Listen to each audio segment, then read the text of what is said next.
Hi guys, Mr. Rain here, and welcome to one of the most difficult things I've ever done on the PlayStation. This took me the better part of a week, I would say, to figure out all of the things that you need to do. With trying and failing many times, I got to 4.8, 4.9 stars on previous playthroughs, and I could not get the final 1.2 million per minute profit needed to get the 5th star. I got to 1.178. I needed like 12,000 more to get the star and the trophy, and it just would not pop.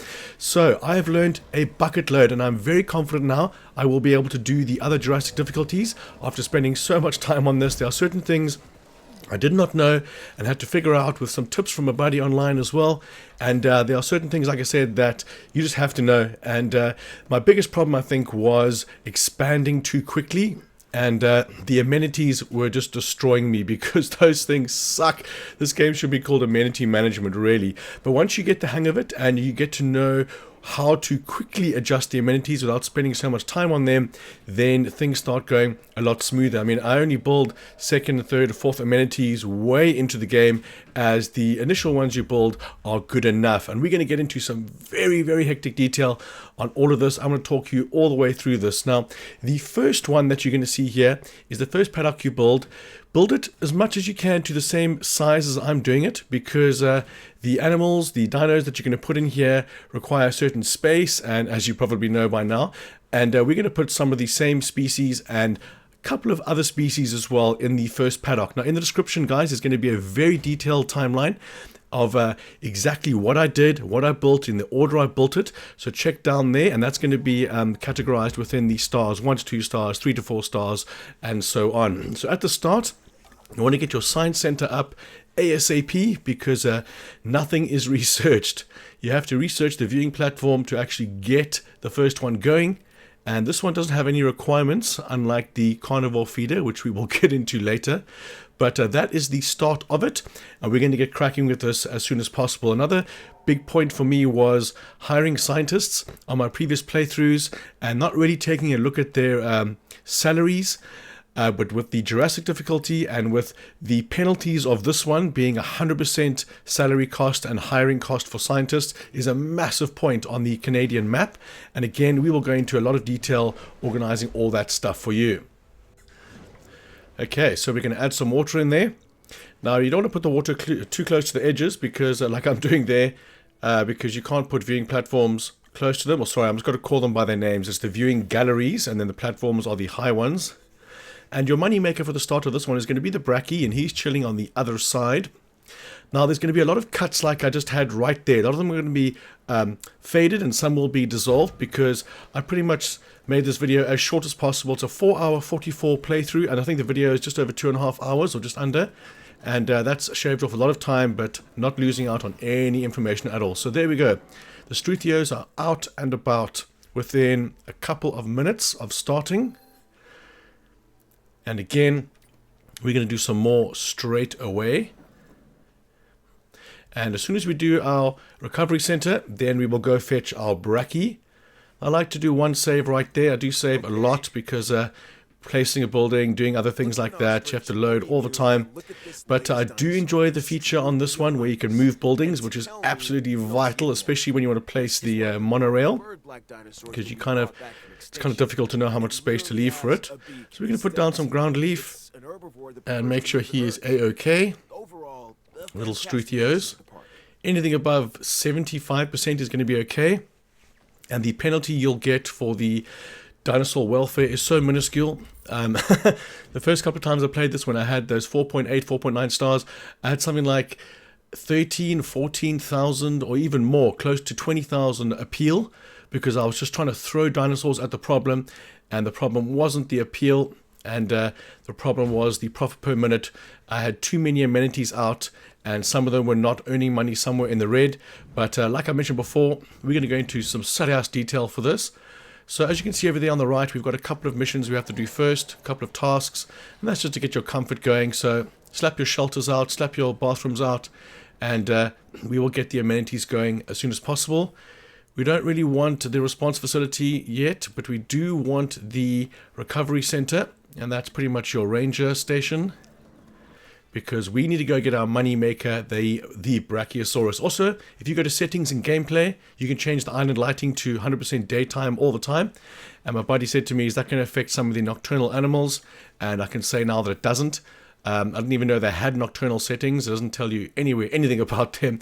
But I know the Allura Titan, I think, prefers to sleep during the day and it's more active at night. But I couldn't see any problems or any problems notified to me about having it on day all the time. I thought it would just make a better video because it gets kind of dark, especially with the lagoon. And that's something else I built as well in the previous playthroughs was the aviaries, and oh my god, don't do that. Don't do the aviaries. I don't remember if I maybe didn't research the genetics enough and they were sickly, but wow, I just spent my entire time sorting out those reptiles, flying reptiles. But we're going to go for the lagoon on this one because obviously the Tylosaurus, not even the Mosasaurus, the Tylosaurus, this is sped up by the way, the Tylosaurus has a 2,500 appeal. And like I said before, the appeal's not going to be the issue. But the higher your appeal, the more guests in your park and so on. So it does it is affiliated with it. But in the end, it was the profit per minute. And I skipped about maybe an hour, just under an hour of footage at the end. And just took a photo of the screen and told you what I did in the areas. And once you kind of know what direction to go, then you can figure it out on your own with regards to where your amenities are. Now, the biggest point of here, if you look, as I'm trying to place the amenity, look on the left-hand side, there's a projected guests, 33. I did not know that existed on my playthroughs until this one. Every time you have a amenity like that, and it's actually attached to a path, now it says 0, but just before it said 33. And this is a very good indication of how many guests you're going to get. And if you want to put it in a position, like over here, it's touching the path and it says 33. But if you want to put it just off the path, it's going to say 0. So if you want to place it there, you're going to have to put a tiny little path leading towards it. So it's actually touching a path for you to get those projections. And later on, that's going to help a bucket load. I mean, the large amenities I swapped out at the end, they earn up to 75,000 profit a minute. And this is something I didn't do in my first playthroughs. I stuck with the medium amenities thinking that would be fine. I was wrong. Swap these out for the medium amenities as soon as you can. Literally, the second you do the medium amenities, you have them. These 3 right here, get rid of them and put the mediums down because you will double your profits. And even in this playthrough, I didn't do it until at the end because it said the amenity coverage was 100%. So I didn't think building more would help, but it most definitely does. And also, don't get persuaded with the color red. If it says you need shopping or drink over here because it says the path is red, ignore that. Have a look, put an amenity over the path, see how many projected guests there are. If there's 30 guests, 50 guests, then don't do it. If it's over 100 guests, then it's going to be worth it. So with the amenities themselves, like my other tutorial, you just go down the list and select an amenity and then select something that's going to go into the amenity and see if it makes your profit up or down. And again, we'll go into detail to that a little bit later, but that's the general idea when it comes to those silly amenities. But like I said, it was irritating at the start because you can go there and it's earning 50,000 or 20,000 profit on a small one, 19,000, and then while you're busy mixing it around, something changes. The guests change and then it goes to negative. You got to be on the ball. You got to be checking those early amenities all of the time because that is going to be the decider in the end, is your profit per minute, which is why we hire some scientists for some incubations and then we fire some scientists when we finish using them. And you want to stick to the altruistic salaries, which is 9,000 a minute, or a minute will be, I'll show you when we get to those screens, but cheaper salaries, don't even bother hiring someone that has 500,000 or 600,000 salary, because you can make do with the cheaper scientists and their stats once you start upgrading them. So having a look at the amenities again, you got 31 of 200, and you can see the overcrowded is 6 over there. Sorry, I'm looking at the power. But the overcrowding, I thought, was to create wider paths in front of them, and that's not the case. It must have been a fortuitous event in my previous playthroughs where I put a wider path down and the overcrowding went down, but it just means that they're at capacity and they can't take any more, which again doesn't make sense because it's 91 of 200 and it still says overcrowding. So again, it's even looking at the help screen, it doesn't help very much. But like I was doing right there with those amenities, just go down the list, select the next one. If it's blue, select it. If it's not, then leave it. But that is the gist of the amenities. So now we've got our Brachie, who's comfortable in Paddock 1. We're going to do Paddock 1, Paddock 2, Paddock 3, and then Paddock 4 is going to be the lagoon. So that's it. We're only building 4 paddocks, guys. The park does not expand to the other areas. We stay in this area and a little bit down towards the coastline there. That is it. So as you can see here, I'm going down the list, waiting for a blue on the bottom left to show up to have more profit. Right, so I'd saved a lot at this point of the game because I want to get to a point where I'm just earning a profit and then you save your game. And if you mess up, you can come back and you've got this base to start from. Next up is going to be the Nosceratops. We're going to do a couple of synthesizing with them. Remember, you start off with synthesizing your egg and then you incubate. So if you happen to have a cheaper incubation or cheaper synthesis, remember the first time when you're making the eggs is your synthesis. And when you select the eggs and then hatch them, that is going to be your hatching of the eggs. So, or incubation, sorry, yeah. So over here, we're just going to do anything we can.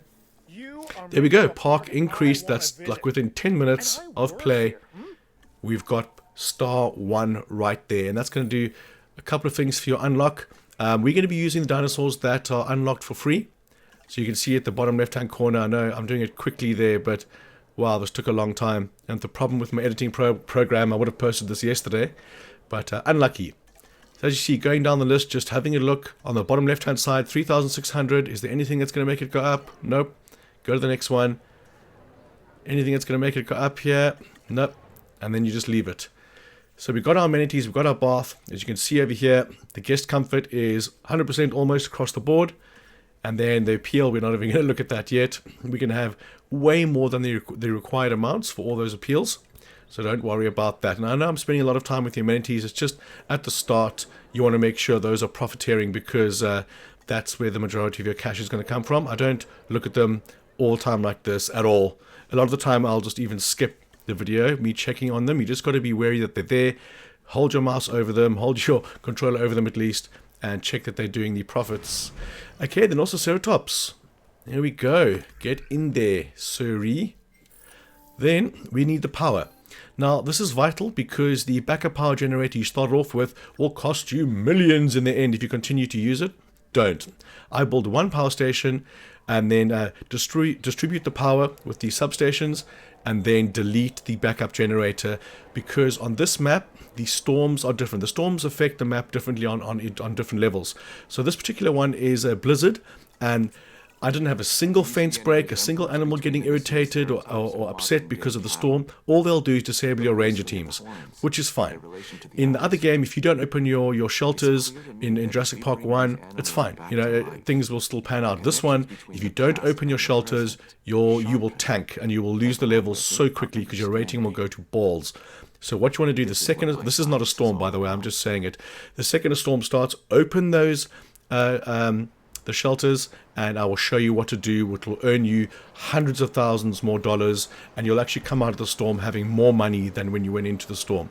And we will get into that very shortly as well. So having a look at the power Jenny there, researching the power at the moment, we're going to build that power and we're going to get rid of that generator. So what I do here is probably not advised. I mean, maybe at the start you can. Taking photos of these dinos is something I would normally leave for the storm. But at the moment where I'm kind of in the low 100,000s, you just need a couple 100,000 more to get something built. It's actually not a bad idea now that I'm thinking about it. And again, it's not like the first game where you take photos of these dinosaurs and when you come back and take photos of them, you get penalized because of the repetition. You take a couple of photos here now and you'll get penalized once or twice, but when you come back to it when the storm hits, it's like you've never taken a picture of them before. You'll earn full cash for them. So at the moment, to get the most out of your photos, you want number of dinosaurs and species variation. So in other words, get as many of the dinosaurs as you can in one photo and you will clock up score. I've gotten over 300,000 with some photos before. Okay, so here comes Mr. Power. And straight away, we know that we're going to be building to the left-hand side some more staff areas, some staff buildings. So we want to make sure this power covers. As you can see, the backup power has a much wider radius, much wider, but definitely not worth it in the end. You want to get your substation over here covering the hotel, and you can move it later, but the substations you don't really want to move because when things lose power, they obviously stop working. So I'm also going to tell you things that I would do differently. Like, for instance, this power station, I probably would have built to the left of the entrance platform on the top left of the screen over there, the arrival point, should I say. Build as many of those buildings in the back left as possible, because we're not going to build anything else over there at all. Maybe one amenity near the end to cover the entrance. But again, you can move the buildings, and it's a very clever feature they added, because without being able to move it, you literally can be screwed with your park. So we're going to make sure we do that. Okay, so our power's getting there. As you can see, we're already making a profit, 213 over 114, so about 100k, which is awesome. We're going to get rid of our backup generator as the storms don't affect the power. If we were in the sandstorm area, then we would probably keep that. Having a quick squiz again at our amenities, we got 129 guests, 7,200. Again, just maybe checking the item you're selling. Over here, I'm trying to see if the fish tanks will be different. Nothing. People seem to like the TVs, strangely, in a park full of dinosaurs.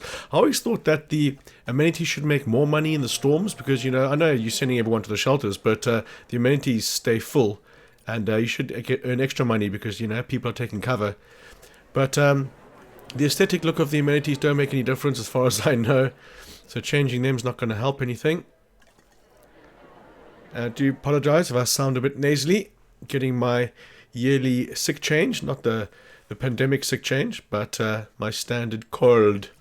Okay, we are going, what are we doing now? We're going to appeal to 9%, that'll be okay. The Noroceratops is 200,000, see they've got no negative ailments, and we will go into large amounts of detail with when it comes to the genetics of these animals, because you don't want to be spending your entire time trying to sort out the sickness of these animals, because no, we don't want to do that.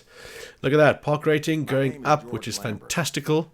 And again, the time of the video is not going to coincide with the time of the game, guys, because I've heavily edited this, like I said before. Now, when it comes to the contracts, they are glitchy.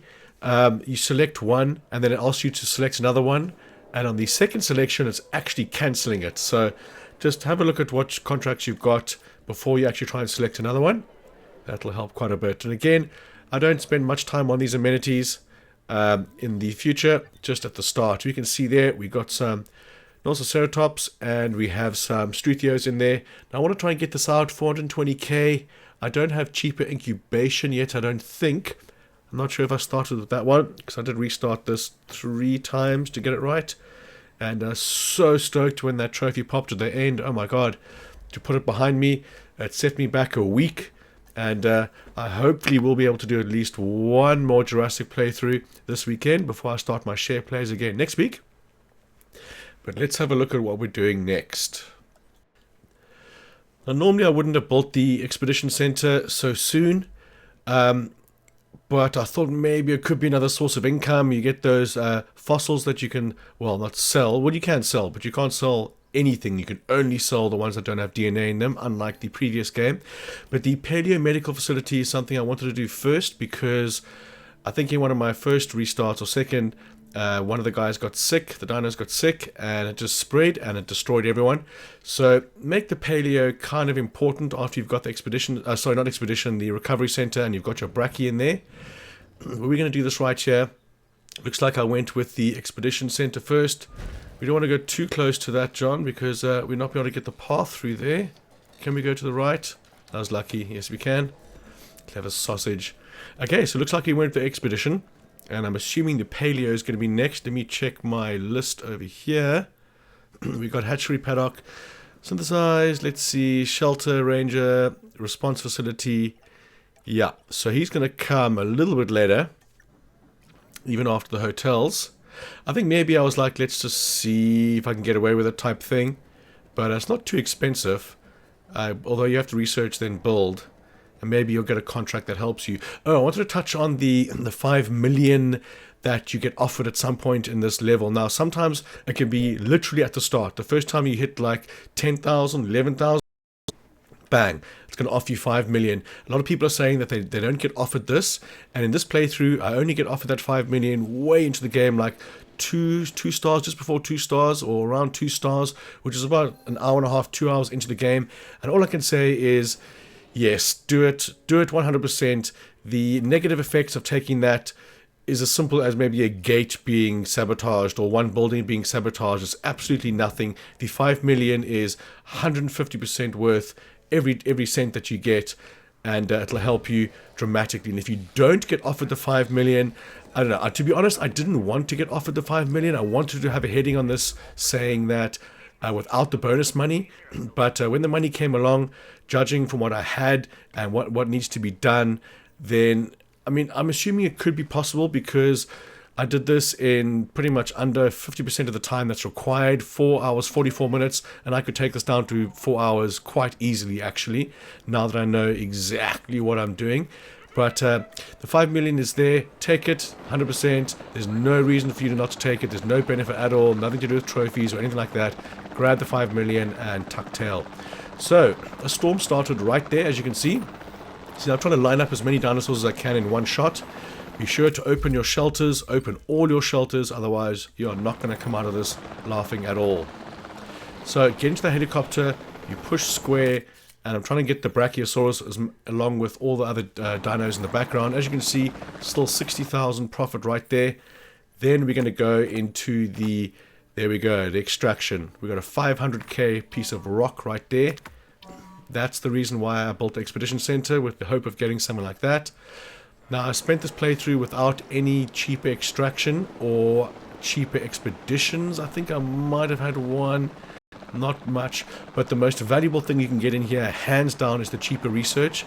And that's the only reason why I kept such an expensive scientist all the way up until near the end when I eventually fired him, is because his salary was 45 and ended up being 60,000, where everyone else's is a third of that. So only reason why I kept that one scientist, at some risk I might add, was because of the reduced cost of the research. Because research is going to be your big one here. And the expeditions, not as much, because we use the dinosaurs that are automatically going to get unlocked by doing things in the park, not ones that we have to actually research. So again, trying to line up as many dinos as I can with my sleeping Brachie. And the Brachiosaurus only gets up to maybe half his max age. So in the time frame that you're doing it here, only some Struthios will die and some Nosceratops will die near the end. But by that time, by halfway through this, you shouldn't have a money problem. You always have 5-6 million in the bank, and it's what you do with that money which is going to make or break you in this. And again, we will get into detail a bit later. As you can see here, the Ranger teams are broken. Oh, look at that shot, eh? That's a good one. Not as good in the money-wise. But the Ranger teams, the Jeeps, are disabled, as you can see, in the storms. And that's as bad as the storms get. Now, the second you see the area starting to lighten up, then you're going to open those shelters. As you can see here, I'm doing it too quickly. I apologize. I do look into that a bit later with a lot more detail. But at the moment, I'm looking for the paleo medical facility because the storms will get guys sick. And as you can see here, I've got cheaper research, motivated, and generalist. If you look at once we get to the science page, you'll see how much difference the salaries are. But we need to research the paleo medical. As you can see there was a little cut in the video, so I just skipped some waiting time. And when there's a transition like that, I skipped a little bit more time. But again, if you look at this time and the stars, you don't miss a thing. I would never skip something you need. But we want the staff improvements again as soon as possible. So the generalists, they're going to be disgruntled. You can use them once. It just takes them a bit longer to rest if you use them while they're red. Just don't use them when they are disgruntled, because there's a chance they can quit and you have to rehire someone. So there we go. Paleo medical facility is researched. Took me a while to figure out where I wanted that. Now, like I said before, there's only 3 dinosaur paddocks and then the reptile paddock, or the lagoon, if you will. So I would probably move my response facility and paleo facility closer to the fence of the one paddock I've got there. Maybe on the left-hand side, to the left of the hatchery. That's where I would put them now. And then you will build one more response and paleo close to the lagoon hatchery at the end.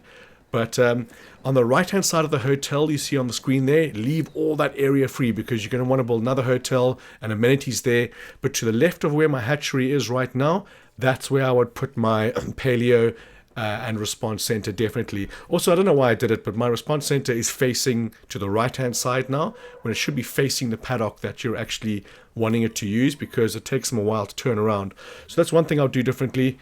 But again, you can move your buildings so easily, and I'm so excited to try the next map.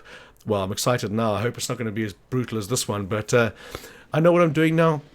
I know how to manage the amenities better. I know that the amenities have a way of telling you how many customers they're going to get into them, and that is absolutely vital, because you might have a red path there saying, oh, they need drinks over here. Liars! They don't. You can put amenity there and you can get 5 people in there and you'll just make a loss the entire time. So as you can see there, we have a disgruntled employee, which is fine. And we want to use this corner down here as best as possible. Like I said before, you're going to put power stations and maybe only one more staff center. But now we have a staff center up. Now, normally I would go into the staff center screen and just go mad with the promotions, but don't do that. We've got 2 staff centers up there now. So as you can see here, minus 241 a month, because that was the storm, which is destroying us right there. But if we look at the other screens now, we're going to go to the scientists. Still getting a profit. If you look on the left-hand side, you can see they need to be upgraded or promoted, if you will. So he's got 42,000 salary, which is just way too much. The altruistic salary above it is 3,700. So you're going to want to get rid of these scientists pretty quickly. 42 and 45,000. Oh, you fire one straight away. It's just too much. Get rid of them. And when you get to a point, or a dinosaur, or an incubation, or synthesis that you can't do, then go back and just upgrade the scientists that you need to get to that. So as you can see here on the bottom left, I've got 2 staff centers, and I didn't upgrade or promote any of my staff because I don't know what I need yet. So wait until the game says, oh, you need a total of 9 logistics to synthesize this or to go to this expedition, then go and upgrade your scientists. Don't do it beforehand because it's just a waste of monies. Okay, so we're getting back on track here now. Skip a little bit ahead. I'll be thinking park rating. That park rating doesn't go anywhere. So I left this in here because to show you that it doesn't matter, because once we get going with this, you're going to be fine with money. So number of guests in your park, that's straightforward. Improve park profit, same thing. Improve your revenue. Now, either one of those are going to be fine. Just be careful when it offers you something like take a picture of your dinosaur, or increase dinosaur variety, or increase dinosaur numbers, because it'll tell you to do a specific thing, and that can be detrimental because it could tell you to take a picture of a dinosaur you don't have, or one that you're not going to have either. So just be wary of that. So we have disgruntled right there. Looks like I'm going to use him, which is dangerous. He does have 1 spot left, so he's not going to threaten to quit if you use him now, but he will be disgruntled. It just means, like I said before, it'll take a little bit longer for him to settle down, stop being irate. Wow, this editing software is really getting on my tits here. Do not use Wondershare Filmora. They've been trying to roll out an update the last couple of months, and I just spent 2 hours this morning changing every single transition to a certain length because the apply to all button wouldn't work, and I got 0 help from anyone. So stay away from Wondershare, or don't upgrade to version 10. Anyway, back to the dinos. So having a quick look at the amenities here, still earning very little, but they're still only half full, being the optimist, not half empty. But wait until they are, you see now 95 means that if you build a medium amenity right there, you'll get 95 more guests in there, most likely more. So like I mentioned before, guys, the second you get the medium amenities, put them in. Use them, and don't wait till the last 45 minutes or last hour like I did to change them all. You will probably finish this quicker. Okay, profit increase, done and dusted. I'm not exactly sure when I get offered the 5 million. Like I said, it was nowhere near the beginning, somewhere near 2 stars I think it was, and that's in the description as well. There's a nice timeline right there with the timestamps to each of the stars and everything I did within those stars. So having a look at the power here, I am starting my Dilophosaurus paddock right over here. Now, what I would do differently with this, guys, is start it off in the same location I did there, but come way further down. Go all the way down. Don't even go to the right-hand side where I am now, because it gets very close over here to the lagoon, And this paddock could literally be built starting at the left-hand side of the paleo facility, starting over there, then going all the way down. So go more south in the aspect of the picture here, where the camera is. Avoid going to the right-hand side because it got very crowded there at the end when I was trying to add amenities and trying to get my last 0.2 stars to get my 5-star. So build this paddock further down and away from that water source right over there is something you could look at. You'll probably have that as well. But the paleos, again, I probably would build that closer to the paddock 1. This is paddock 2, just for reference, that I'm building here now. And we're going to have a look at the Dilophosaurus, the Deinonychus, the Dilophosaurus right there. It's the only carnivore we're going to have in the park. It is all we need. And we're going to get cracking on his expedition right there. The viewing gallery. We're only going to have one viewing gallery here. We're never going to build any park tours or gyrospheres. But I think in the future ones, I'm going to have a closer look at that. Because it's how you get adventure guests is the gyrospheres, the naturalists, you get the platforms. So depending on what viewing platform, what viewing structure you use for specific paddock, well not specific paddocks, just what viewing structure you use will bring in certain types of guests. But again, in this playthrough, the guest types played no role as far as I know in getting to the 5 stars. It's just a matter of getting the profits per minute, and the most vital aspect of that being the scientist salaries. So we're going to have a look at the fences. We're not going to do anything here at all. We can only research the carnivore feeder once a Dilophosaurus has been hatched. So not even synthesized, hatched. You have to have a Dilophosaurus heading over to this paddock in the air. Then you have to research the live bait feeder and the carnivore feeder. You cannot do that until you've got a carnivore in the park. So make sure you have enough money to research both of those after as you're about to release the Dilophosaurus, because you'll need that straight away. And unlike my first playthroughs, the Dilophosaurus on the Jurassic World Chaos Theory, they were brutal. Again, it's probably because I didn't mess around with the genetics enough. I spent my entire time sorting out their lacerations and their fighting. But this one over here, I don't think I had a sick dinosaur ever in this entire playthrough.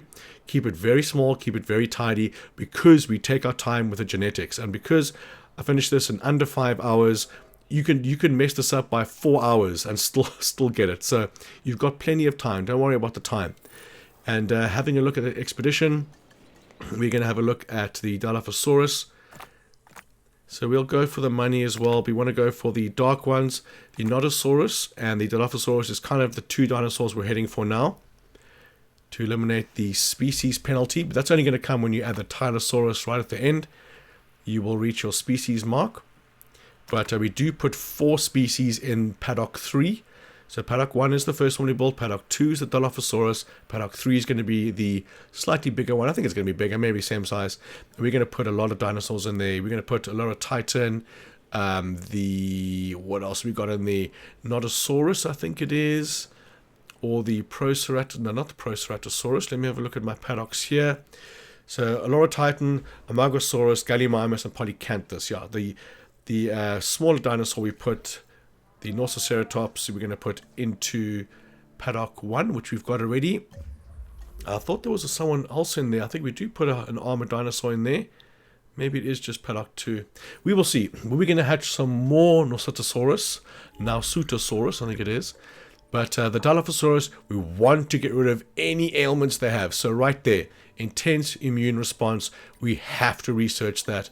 Do not try and do your Dilophosaurus without doing this, because, as I mentioned, you will be spending 50% of your gameplay trying to sort out their issues.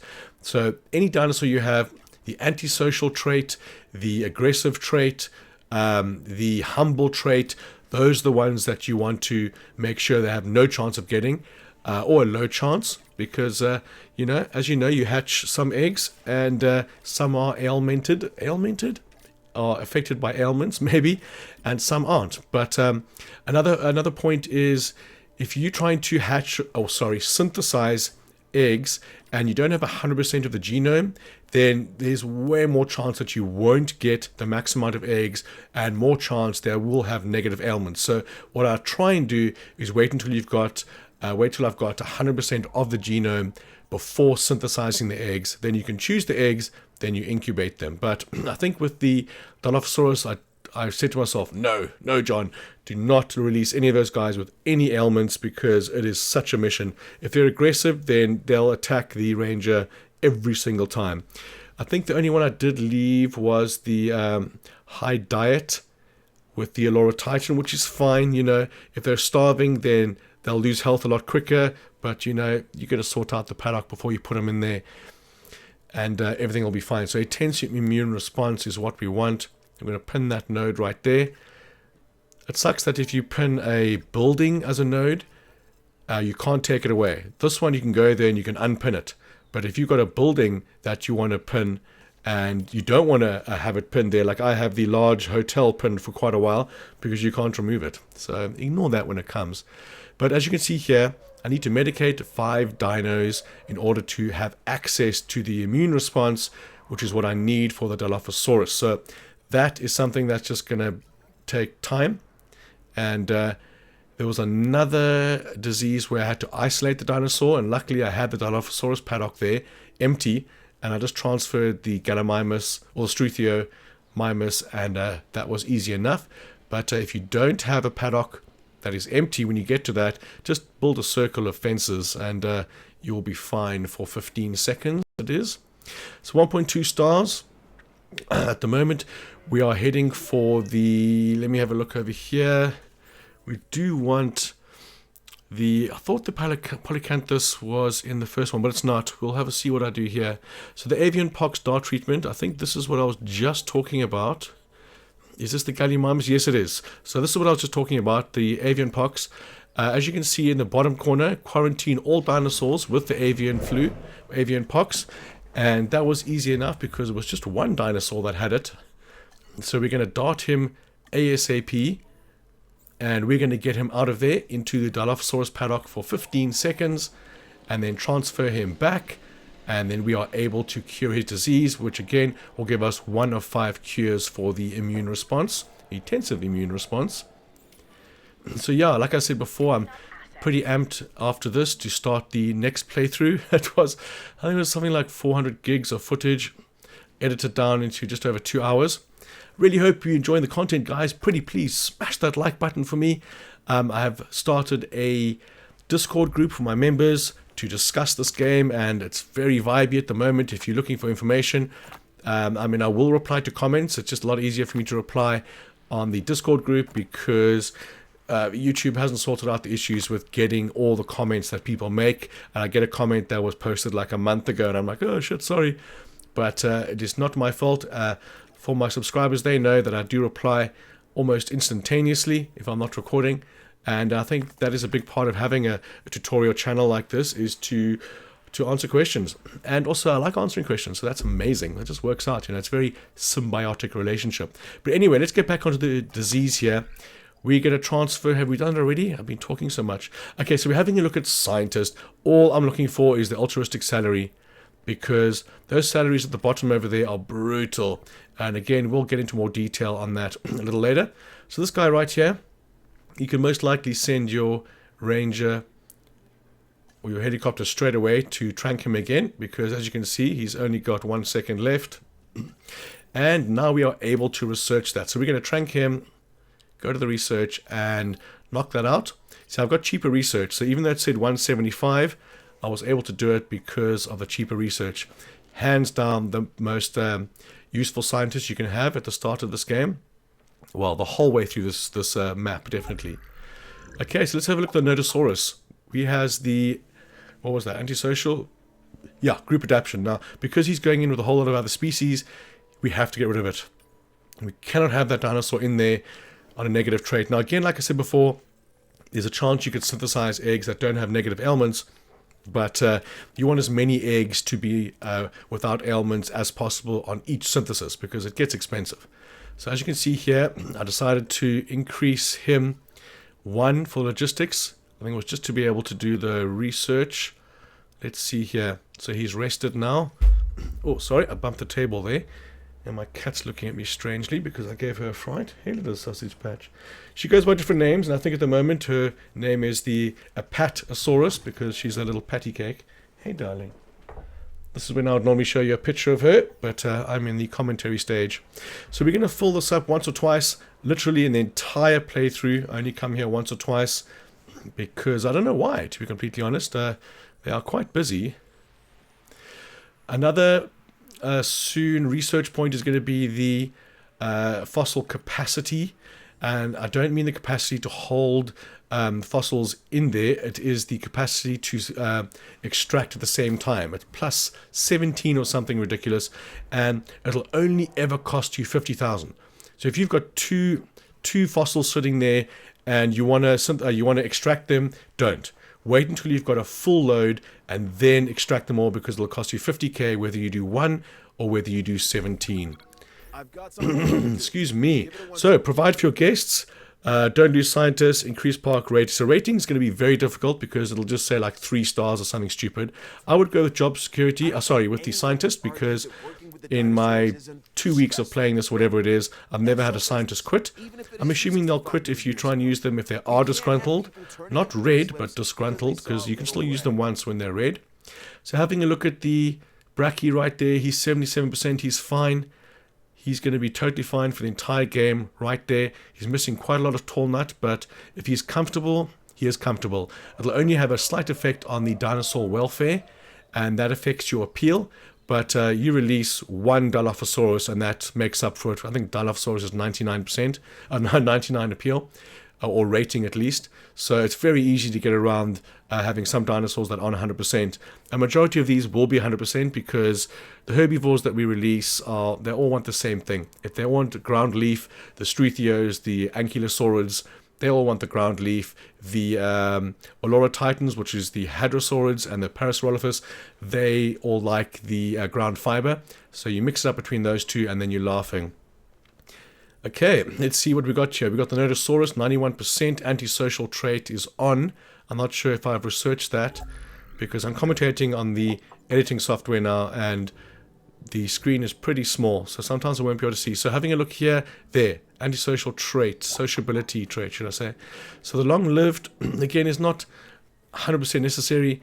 I think I might still, do I do it? Oh, I do it, hoping that I don't get negative eggs, because we can't even have one antisocial Nodosaurus in there, because he's gonna make cuck with the other players in the paddock. Dilophosaurus, we're still going to wait until we have the immune response, or I might just take a chance again. But if you do take a chance, guys, just remember, don't add any anti-ailments in there. If you add one antisocial or aggressive, he's just going to cause chaos, and it's not worth it. So as you can see there, he has the antisocial trait, but luckily his min population is only 1, so I can use the 1. But again, that's potential. Oh wait, don't tell me. No, I didn't use it, did I? There's no way I would do antisocial. No, I didn't think I did. But this is going to bring up our rating because it's new species. And I did this with the intention of doing it again straight away, as you can see afterwards. But we're going to wait a little while. We still need to medicate 4 more dinosaurs before we can actually get our Dilophosaurus. And once the Dilophosaurus goes in there, that's going to increase our park rating. And then when we add the 3rd paddock and those dinosaurs, the Olorotitan, Amogosaurus, Gallimimus, and Polacanthus, that is going to increase us to 3 stars. And then we're going to be laughing. Then we're going to top up a couple of these paddock to make sure we are maxing out on the cohabitation. Some of them will be upset, but then we just deal with it. There is our Nodosaurus, absolute legend. So we're going to synthesize more straight away. So I had to pause there for a second and save my progress, because I don't trust this program at all. And I'm going to be downgrading the second this is done. Okay, so I just wanted to get the Ranger out of danger there. Ranger danger. How have I never thought of that before? Anyway, so we're forming territory, and he's a lucky little guy he is. Now, they do like to fight amongst each other, even if they don't have any negative elements. And that just normally means that there's some sort of sickness coming on. So there we go. 2 eggs with no antisocial traits. We will have them. I'm unsure. I think at the moment I didn't add like lifespan or anything else because I wanted to keep as cheap as possible.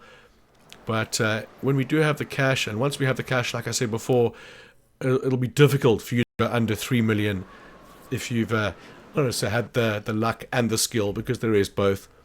of doing this. So, I don't know what I'm doing here or why I'm doing it. There's no storm coming.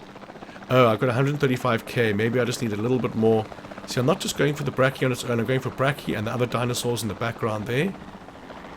Come on then, Mr. Chopper. Reminds me of the fellow who died in Jurassic World.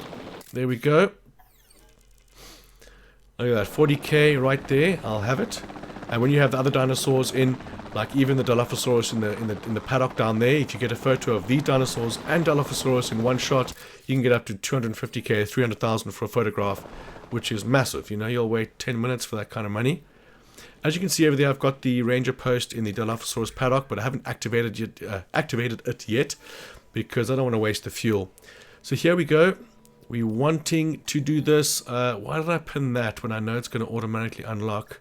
The immune response is what I want. Maybe, like I said before, maybe I do give it a bash and hope for the sickly trait not to be part of it. Okay, there we go. Some more Nodosaurus right there. I used to call them Nodosaurus, but I was corrected. Nodosaurus. I think you know what I'm talking about either way. So the Noda and the Nodosaurus right there, as you can see, is 95% perfect, but his cohabitation is a bit irritated. But if they're above 70%, then it does not matter. Just try your best to get them as high as possible. If you can change a little bit of ground or something like that, you know. So there we go again. I'm going for the immune response. Intense immune response. I should have that pinned because that's something I want to keep track. I know for a fact the carnivore feeder is just going to become available when I release the Dilopho. So that's a little weird. So we're coming up to 45 minutes on the video, but I'm pretty sure it's more than that in the game. If I go to that screen, I'll have a look-see. So as you can see, I've got two altruistic salaries right there, altruistics at least, and they're going to be so minuscule compared to other scientists. And again, we'll go into some more detail a bit later. See, disgruntled staff member, we want to send them off straight away. We don't want them to quit, especially with that low salary. Pretty much working for free. Okay, so here we go. We saw how many negative ailments there were there, so get the money. Go for the money straight away, hands down. The publicity rating will fade out within 10 minutes, maybe even less. If you look at the bottom right-hand corner of the screen, you've got the exclamation mark there in the triangle. That is your public rating and chance of a sabotage. Now, I didn't get sabotaged once in this whole playthrough, but I have been sabotaged before, again on the Jurassic World Chaos Theory, where all your gates fail. And then you spend the next half an hour, 45 minutes, probably longer, an hour, catching the dinosaurs and then trying to make up for the loss of rating and profits. But this one is easy when it comes to that part. So having a look over here, now I can't remember what I'm thinking, but I've got the cheaper incubation right there. And I'm looking at the salaries at the bottom. You want something under 200,000 preferably, but again, she's got 444 there of their stats. He's got 1 million over there. He's got 187. She's got 187,000. Yeah, that's what we go for. And she had 5 logistics, which is good. I mean, 6 logistics on 3 guys is what's going to be needed near the end. As you can see, I've got 2 on 4 there, but one's on 48,000 salary, and that's just way too much. At the moment it's okay because we need them for the start.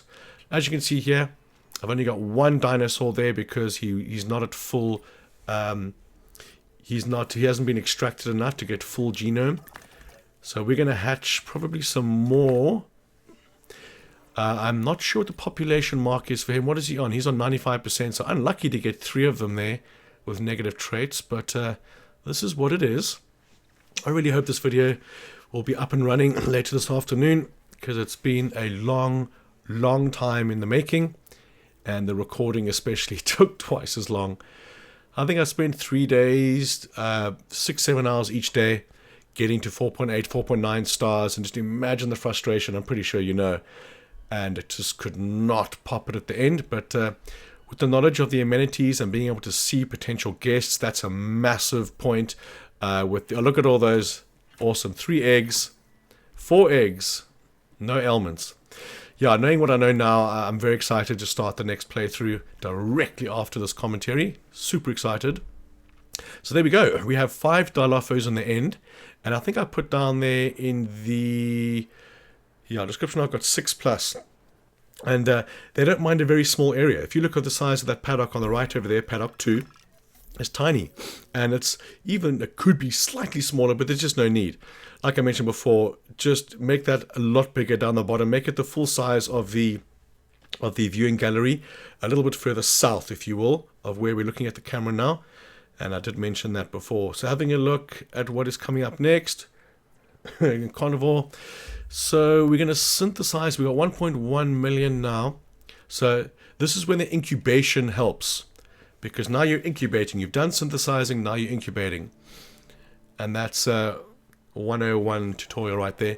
So having a look, see right there, I just skipped. There's no point in you watching me incubate them. And my first mistake of the game was to release the Dilophosaurus into the herbivore pen. That could only result in a bloody mess. So now straight away we're going to research the carnivore feeder. But you have to have the live bait feeder as well. So if you can do that at the same time. I'm so used to the other game where you can only research one thing at a time. Here you can research 10 things if you have enough scientists. I cannot wait to play my first sandbox game. And a lot of people go straight to sandbox, but you have to unlock dinosaurs in this mode. So I'm going to take one of these areas, probably load this game up and release dinosaurs one after another, unlocking them all for sandbox. Okay, so we have Dilophosaurus coming into our paddock here. They're going to be more than happy in that tiny enclosure. They never fight. I think once or twice they get sick in a 4-hour gameplay. So definitely worth it. And make sure you max them out, which is why in the description I've got 6+, which means 6 minimum pretty much. And yeah, if you can put more in there, you can make this paddock twice as big and have more appeal. But as I mentioned before, the appeal is not going to be the problem. You get 2,500 appeal for the Tylosaurus, and I think I released 6 of them in the end. I had enough appeal for the 5 stars with nothing else but those guys. So the appeal is not something you have to worry about. Don't look at that appeal and go, oh, I need to get that appeal, I need to get that up. You'll get 5,000 appeal releasing 2 of them. And 4 of them will be the appeal all you need, regardless of all these guys. I mean, you got 6 over here. That's 600 appeal straight away with these Dilophosaurus. These little guys. Loved them in the movies. Sorry, Dennis Nedry. Nedry? He got his face eaten off. As you can see here, the open space is 54%, and he's still moving around. You can make this enclosure half the size, smaller, and you could do it. But I'll mention one more time, make it twice the size. Put it all the way back, going all the way down. Put 1 or 2 more viewing galleries in there. But don't spread the viewing galleries out. I would do a viewing gallery where one is now, and then a viewing platform. So if you make the paddock bigger, you can have the viewing platform and the viewing gallery right next to each other.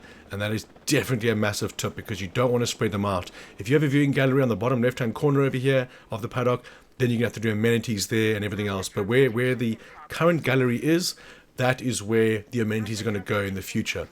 Okay, storm warning.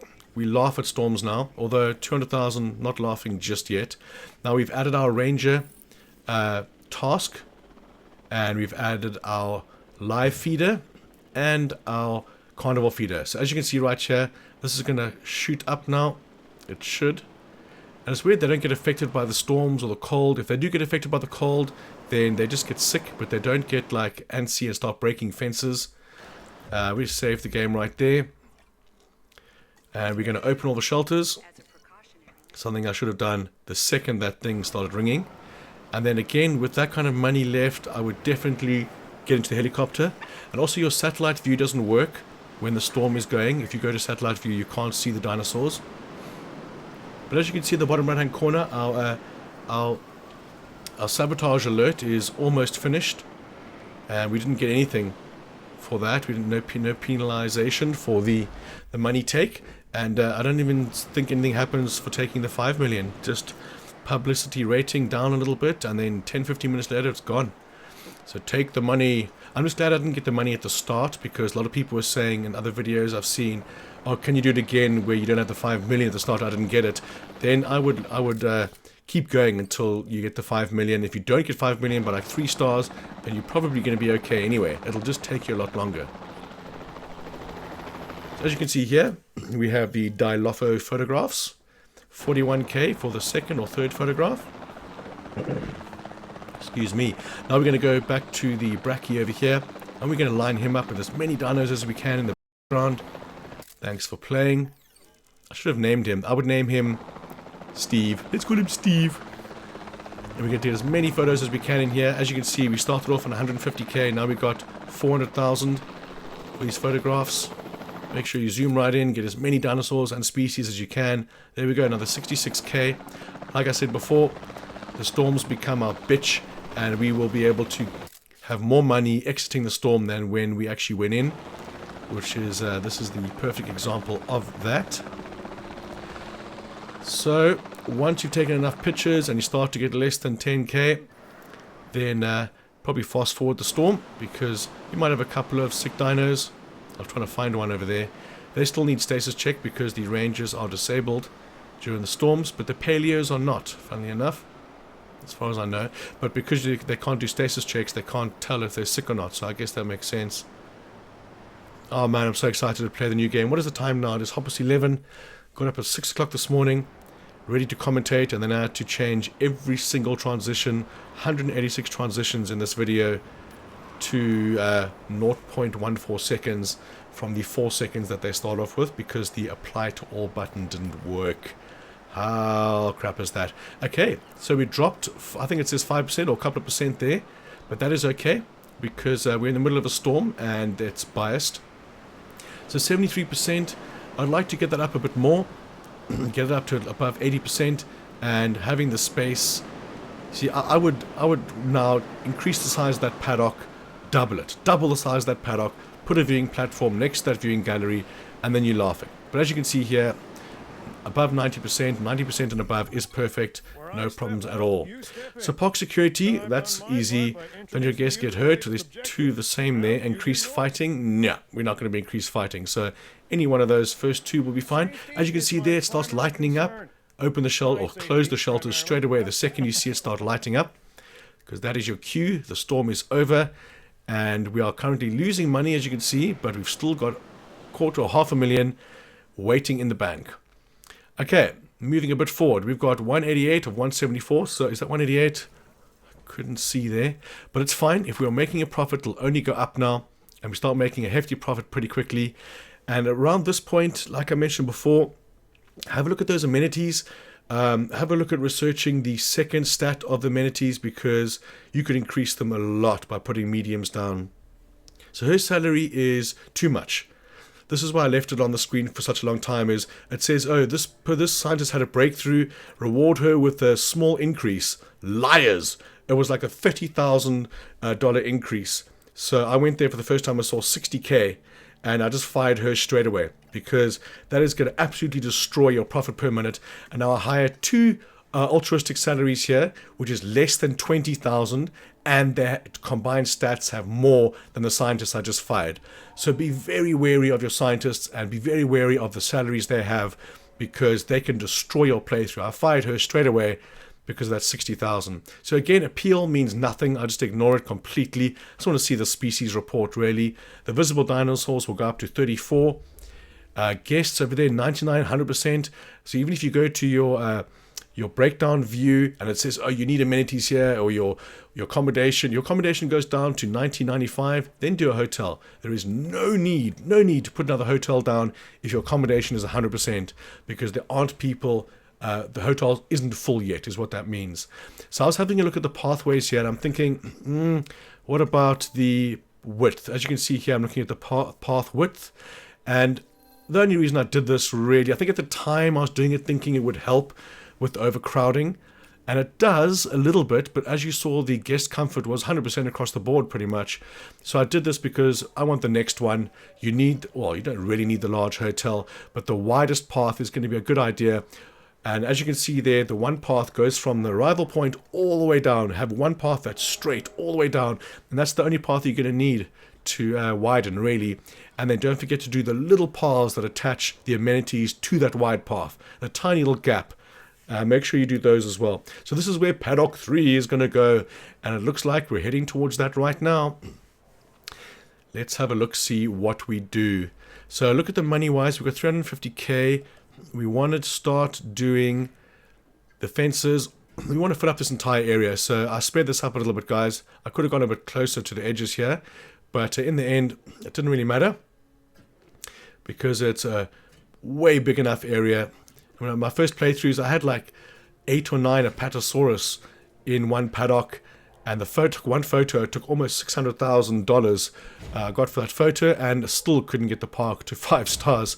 So in the end, it came down to the particular amenity management, and that is it. If you don't adjust your amenities properly, you will not get the 1.2 million profit per minute needed. Now, the water tool is the worst tool in the game because it doesn't always take away all the water. And if you have water near the fence like this, like I've got here, take that away, because you won't be able to put platforms and viewing galleries on the fencing if there's water close, like there. So take that water away and put some water a little bit further inside, like there, keeping it away from the fence. So again, at this point, got a subscriber. I got Homer Simpson going woohoo every time. What I would do is put more gates in between paddock 1 and 2, the 2 next to each other right there. Let's have a quick look at this. Income per minute 123. That's fine. And then I would put the ranger station and the paleo medical facility to the left of the hatchery right there, leaving just enough space for an attraction. You're only going to build one attraction, which is actually called an attraction, and it's a cinema pretty much. So here, this is when I was widening the paths, and for some reason I didn't see that didn't widen right there. That last little section, you see it there. Having a look at my money, I held my controller over that and it said minus 2,000, minus 9,000. I was like, hold on, stop. Straight away, stop. These things are so bugged. Because if you click on it like this, having a look at it now, I think it's just because the path wasn't done properly there. Like I said before, make sure you get those little paths leading to the amenities. But they are so bugged. So if you click on 17 there, and then you push left or right on the D-pad to go to the next one, the information shown on that amenity will be wrong. You have to exit out of the amenity, then click back on it to get the updated versions of it. And that, alone screwed me up so much. I would change everything on that amenity because it's telling me it's minus 17,000, and then I exit and go back to it, and it's positive 25,000. So the amenities really suck. I really dislike that part of this game, but I know it's part of a park management. But I can't wait for the first update for them to adjust certain issues, like some serious glitching with the ranger teams. Glitched inside my lagoon. I couldn't get rid of it or anything. It was just jumping up and down. But other than that, absolutely love the game. Now that I know the mechanics of the game, I know how to sort the amenities out. I know what to do and what not to do pretty much when you're going for a park. And that's going to be diluted a bit when I go to the next map, and the negative effect of the next map could be, I don't know, storms coming every 10 minutes or something. What I'm referring to is, like on this map, it's a 100% salary increase for the scientists and hiring costs. That's the negative ailment for this map.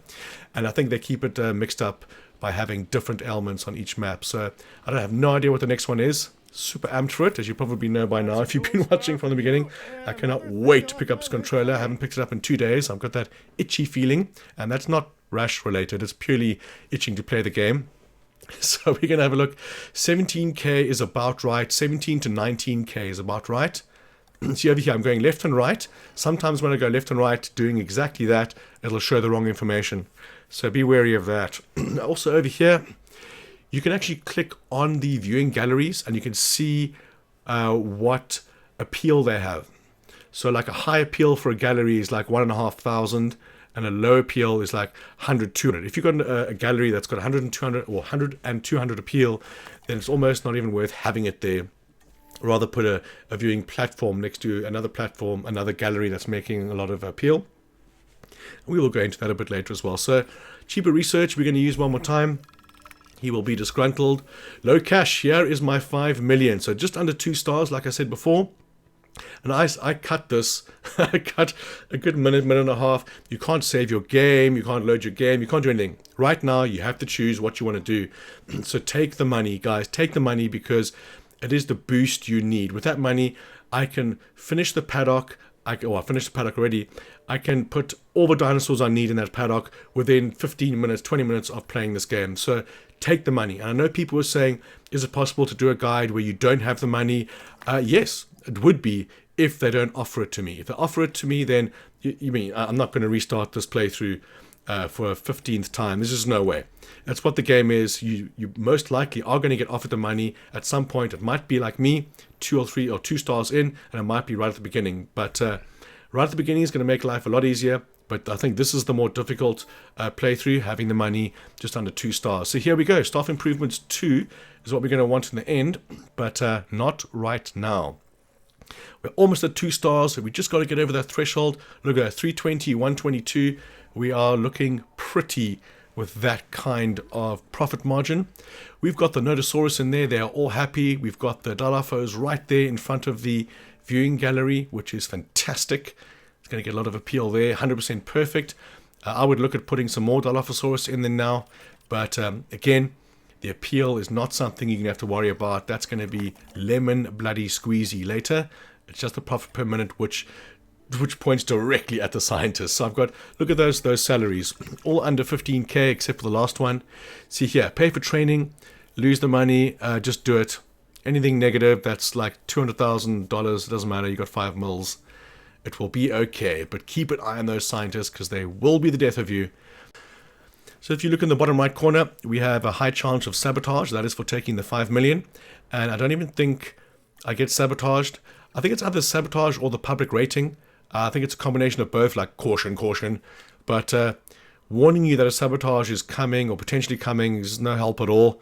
I think it's got the publicity rating, which is the main thing for that.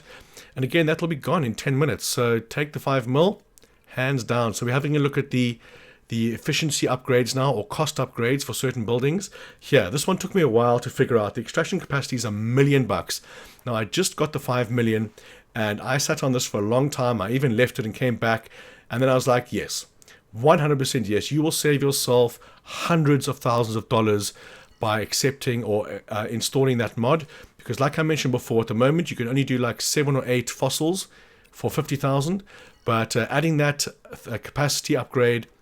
We don't want to do speed here on the staff centers. We want to do cost. Wait until you have the cost upgrade for both those staff centers. Do not do the speed. Time is not an issue. So I went back to this one and said, yeah, let's do it. Because like I mentioned before, if I go up one, you'll see it says 80 to 24 storage. We don't want that. But if we can do 17 more at a time right there, then that's not going to worry at all. I never ever once had a expedition waiting for stuff, waiting for area to fill up, or waiting for space to free up. Sorry, and yes, 100% do that. If you got the money, that should be a big goal for you to do. If you don't have the money, aim for it, because it'll save you a bucket load in the future. Okay, what have we got going here? 1.7 stars because it's a little bit of snow, but it's not a storm. Let's wait till it passes. We're still 1.7. So we are going to have a look at the Ranger Post in the middle here. Now, if you look at the top, there is a bit of an area that is missing. Now, when dinosaurs are not in view of the platforms, I mean, even if you put trees in front of your viewing gallery or your platform, or your viewing gallery, not your platform, you can see everything. But on a viewing gallery that's on the ground, if you put a bunch of trees in front of them, they will block your view. And they will prevent you from getting the appeal of that dinosaur. Now, if you go to your park rating, if you look on the right hand, you don't see it now. You go to your park rating and you look at the right hand side of the screen, you'll have a list of all the dinosaurs that you can see and the ones that you can't see. All the ones that you can't see, you're going to be losing an appeal rating. But as I mentioned before, the appeal rating isn't a massive issue. I just do it because it increases a certain number of guests, of different types of guests. The viewing gallery will attract different guests to the viewing platform and so on, just increasing your general guest count. So that's why I put a viewing platform and a viewing gallery right next to each other in a little bit of time here to cover that last back area. Another big tip for the lagoon, guys, is, and I figured this out actually the first time I did a lagoon is it was $3.5 million to research the viewing gallery for the lagoon. And I was like, well, can I just put a normal viewing gallery on there? And yes, you can. You can put a normal viewing gallery just next to the lagoon and it counts if it can see the dinosaur. But I'm assuming that the lagoon viewing gallery, the one that can actually sink into the ground, is going to attract some sort of guest or something. But I researched it anyway because, like I said, the money isn't an issue. If you've done this right, if you've done it the way I've explained, you should not have an issue with money when you come to 3.5, 4 stars, or even before that, because, yeah, the amenities are such a big thing. And if you actually increase your amenity size, your medium amenities, where those small ones are, there's even less chance of you having an issue with cache. So make sure you have a look at that as soon as possible, because if you look at the amenities now, they might be full, might not be full. If they're full, then I'm earning the max amount of money for that, but I'm actually losing money because I could have a medium amenity there with more guests in it. Right. Let's see what we're doing here. We're doing an extraction. There's no point in having reduced extraction scientist, because it's only going to cost 50k a time, which is piddlies. I'll go find that in my Jurassic sofa over there. It's pocket change, really. Having a look, we've got 35,000. It's my most expensive scientist, but it seems to be okay for now. We want the cost upgrades right there. The cost upgrades are going to reduce the cost of scientist salaries and hiring costs. And being the fact that the negative element of this map is 100% increased hiring cost and salaries, that is going to put a big dent in their plan. So there we go. 4 more Dilophos right there. And they were only on 95% genome. Lucky to get 4 there. So we're going to get some more Dilophos in that paddock. I'm not sure what the total of that is yet. Let me have a look. 1, 2, 3, 4, 5. Yeah, so let's put 9 over here where I've got 6 plus. I want to put 9 plus because I'm adjusting the information in the description of the video on my notepad here. But yeah, I would make that bigger. Why the hell but not? And this is what I do right now. And I do it because I think it's the... Why did I make it bigger? I think it was the viewing gallery goes a little bit over the edge. Yeah, it goes over the edge. So I wanted it to expand it a little bit. Now, when it comes to expansion and fences, oh my god, if you happen to go for the most powerful fence, which is the concrete wall, and it doesn't use any electricity, it'll greatly reduce your power cost, reducing or increasing your profit per minute as well, but only minuscule. And what you can't just go over here and replace the fence, because literally it'll delete the fence you have for 2 or 3 minutes, maybe less, and the dinosaurs will be wild. If you wanted to change the fencing for this small paddock, trank every single dinosaur, then replace the fence. But as you can see what I'm doing here, I created the fence on the outside, then deleted the middle one. So I wasn't replacing in this example, I was just expanding. But if you want to replace, you have to trank every single dinosaur, otherwise your rating will tank very quickly. So I increased it, I think, only because I wanted them to be happier. We put some more water in the front over here. The water is a good place, now I'm thinking about it, to put right in front of the viewing galleries. Not the platforms. The platforms are the tall ones. The galleries are the ones I've got right there. If you put the water source in front of the galleries, I don't know why I didn't think of this before, then they're always going to go to the water source. So you put the water... I always put the food source in the view of the gallery, but I never thought the water source would be a good idea. But always do the water after the gallery, because the galleries can be a bit finicky about being placed near water. But yeah, that's something I'm going to do from now on, is to put the food and the... Well, I normally do the food. Put the water in front of the viewing gallery. And at the moment, you can see the water is right at the back amongst all the trees. There's more chance of them not being able to be seen. So that's another little tip there. I'm learning this. I'm just writing this down as we speak. I'm doing some tips. We learn. Because this is technically the shortest Jurassic part time, which is 9 hours. The next one's 11 hours. I'm going to aim for 5.5, 6 hours on that. Knowing what I know now, I have said that once and I will say it again. I am super excited to start the next one. Okay, what are we doing here? 1.7 stars we've got. 2.9 million. So we should be synthesizing, John. I think we were just taking our time with our Dilophos there. Here we go. We're still researching the cost upgrades, it looks like. The cost upgrades, as I mentioned, for the staff room is going to be reduced hiring and salaries for scientists. And on the hatchery, you're able to put the advanced equipment, which adds 50% chance of the eggs synthesizing correctly. I think it's just for them surviving, so it's the number of eggs, it doesn't affect the ailments. There we go, 95%, 100%, perfect paddock for Dilophosaurus. We will have it. So we're looking at 201,000. When I do that very quickly, I just look at the number in the center of the screen, 201,000 profit per minute, and we are laughing. Okay, so the Allura Titan, he has a thirst ailment, which is not something I'm worried about.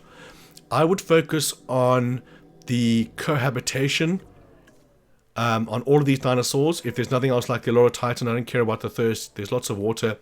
But they're going to be cohabitating with 3 other species. Like I mentioned before, we've got Titan, Amargasaurus, Gallimimus, and Podocanthus is going to be in Paddock 3.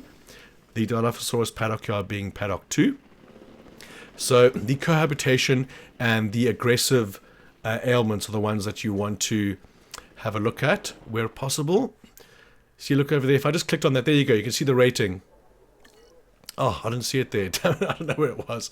Not the rating, the appeal. Where did I see it again? I missed it. I've got to pause it. But if you click on those viewing platforms, you'll see how much appeal they've got, or the ratings they've got. See on the right-hand side over there, all the dinosaurs that are out of view. If that Brachie's out of view, you know, it's going to reduce your park's rating or appeal by a lot. In a perfect paddock, when it comes to Brachie's, you just coat the back all the way around, full with trees, and leave a massive open area in the middle with the water and the food, so they'll, majority of the time, always be in view. Here we go. We are starting the next one. So over here, I wouldn't go too far down. Make sure you have enough space between the fence on your left and your path over here, because you're going to want to put amenities and platforms and eventually a monorail all the way down at the bottom over there.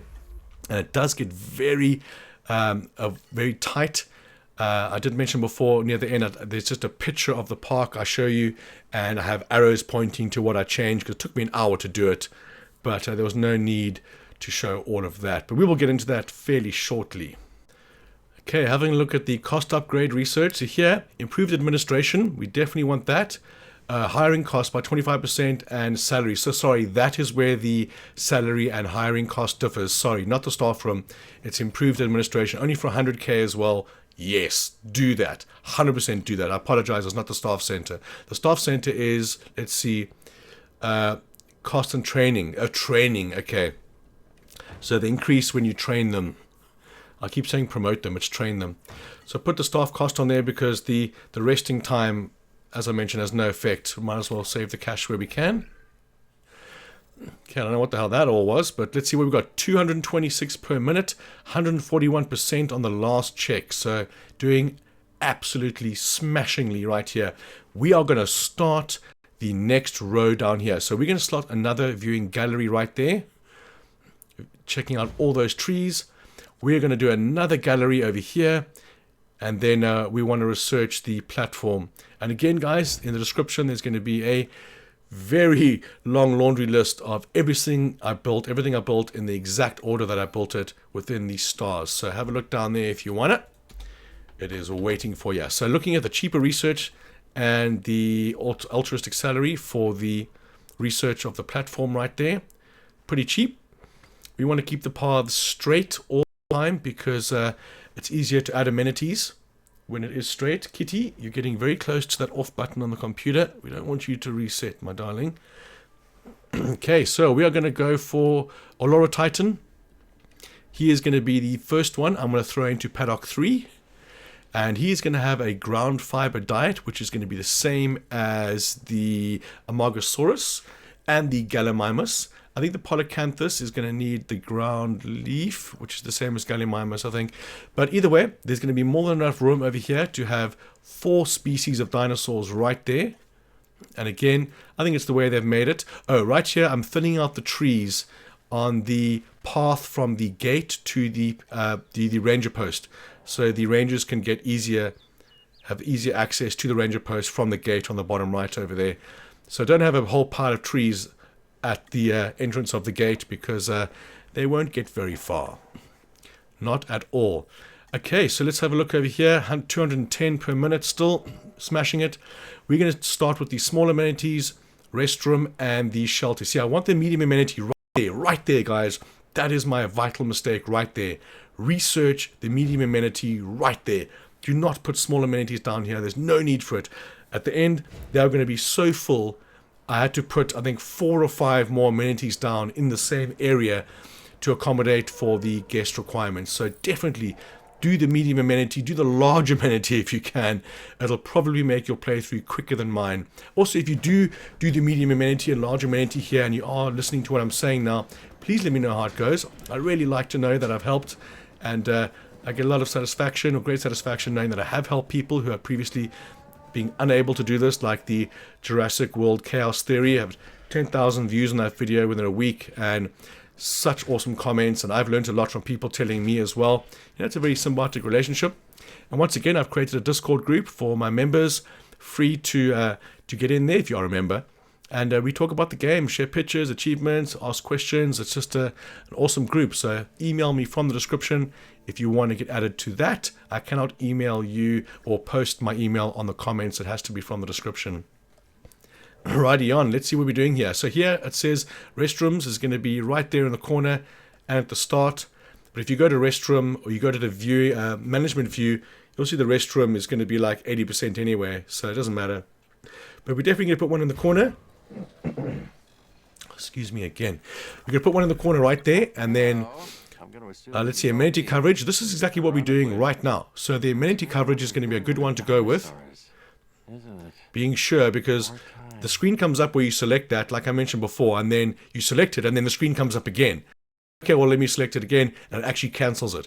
I think I missed out on 2 contracts here, because the glitch in the game asked me twice for the same thing. So I wasn't sure if I researched the medium amenity right there. If I did, then good. Well done, John. I think we're going to fill that up, definitely.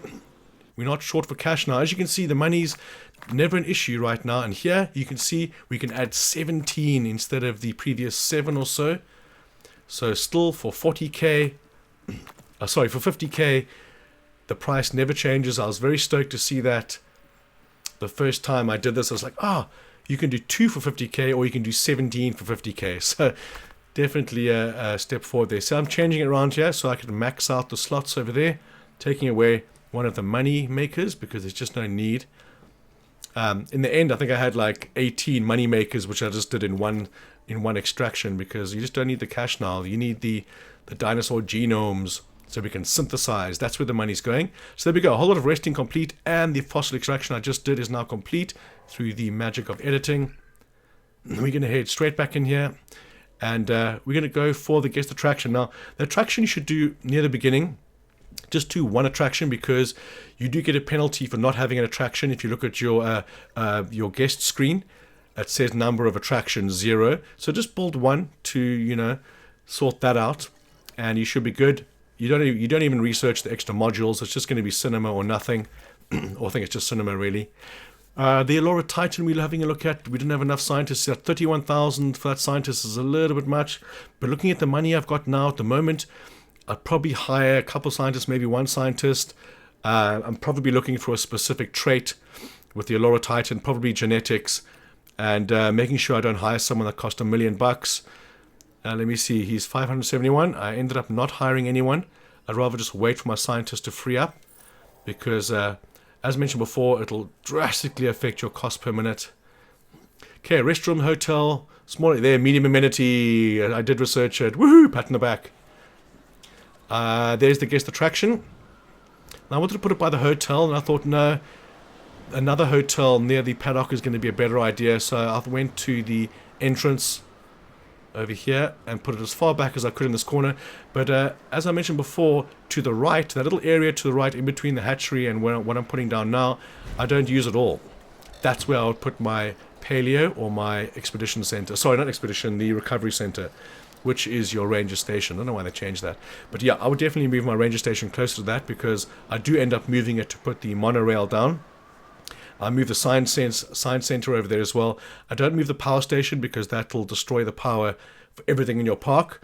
But if you want to move the power station, it's better to build another power station, connect that up, and then delete the one that you want to move, because you'll just lose everything in a split second. So 200,000, looking at his salary, increase unrest limit by 4. I've never had a problem with space with unrest, because you've got two staff centers. So 292 faster incubation. Speed is not really something I'll go for. You want a cost reduction, if anything. Task time, again, is speed. Not really necessary. Faster extraction, that's definitely not something I want. So now I'm looking at probably genetics over there. Is it 8? No, I'm going to keep going left. Genetics 4, 4, and then 5 welfare. And he's got a pretty low salary of 13,000 a minute. If you look next to their name, next to their faces, sorry, you'll see the cost per minute. So you got 39, you got 19, you got 38, and you got 13.2 for the guy I just hired right there. And he does have a good genetics of 5. 5 and 6 is what you're going to need near the end to do the Tylosaurus. You kind of want 3 guys on 6, or 2 guys on 5 and 1 guy on 6 for logistics. But once you've got those things researched and extracted, then you can fire the scientists. You don't have to keep them on. So, staff center, we cannot build another one. Staff center improvements has to be done first. And I don't even think we do a third staff center. The staff improvements I want to do because the guys that have the very low salaries at the moment, you can increase, you can train them, and the salaries don't go up that much. Nowhere near as much as the more expensive guys. Okay, what are we doing now? Had a bit of a break, rest my larynx. Looks like we're still going for staff improvements 2. Having a look at the expedition. We've got the Laura Titan, the Gallimimus is what we want. Let's have a look, 210k per minute, we'll take it. And now we're going to do some more, probably amenities down here. Let's see what we do. Do something, John.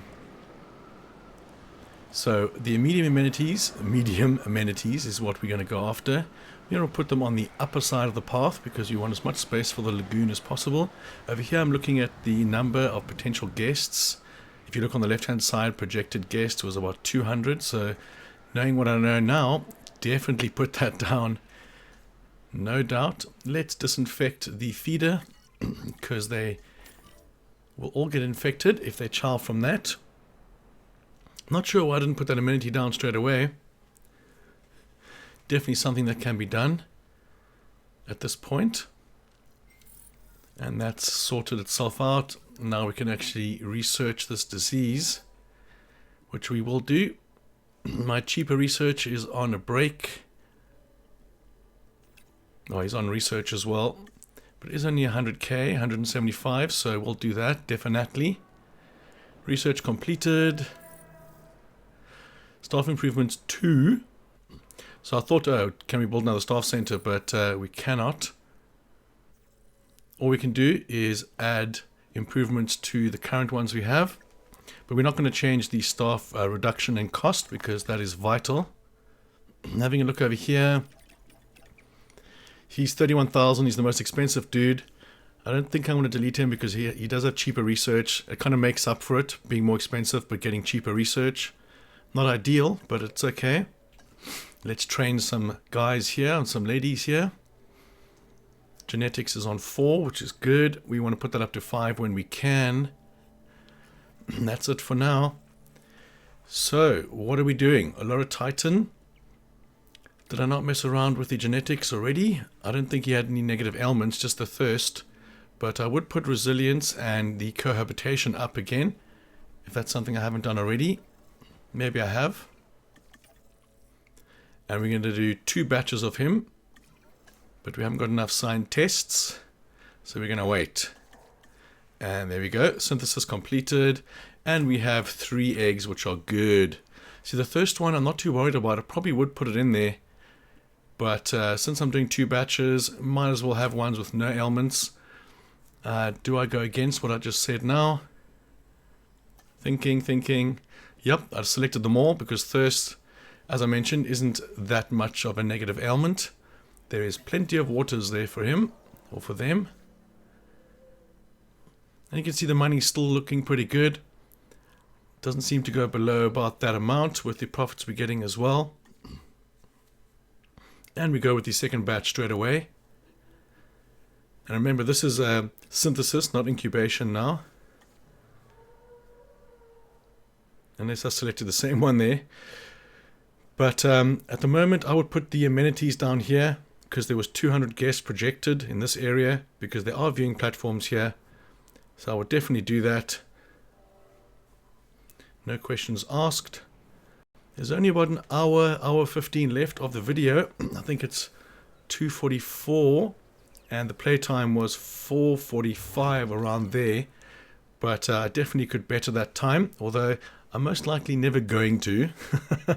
No need to redo this. We have the trophy. We have it done after a week of trying.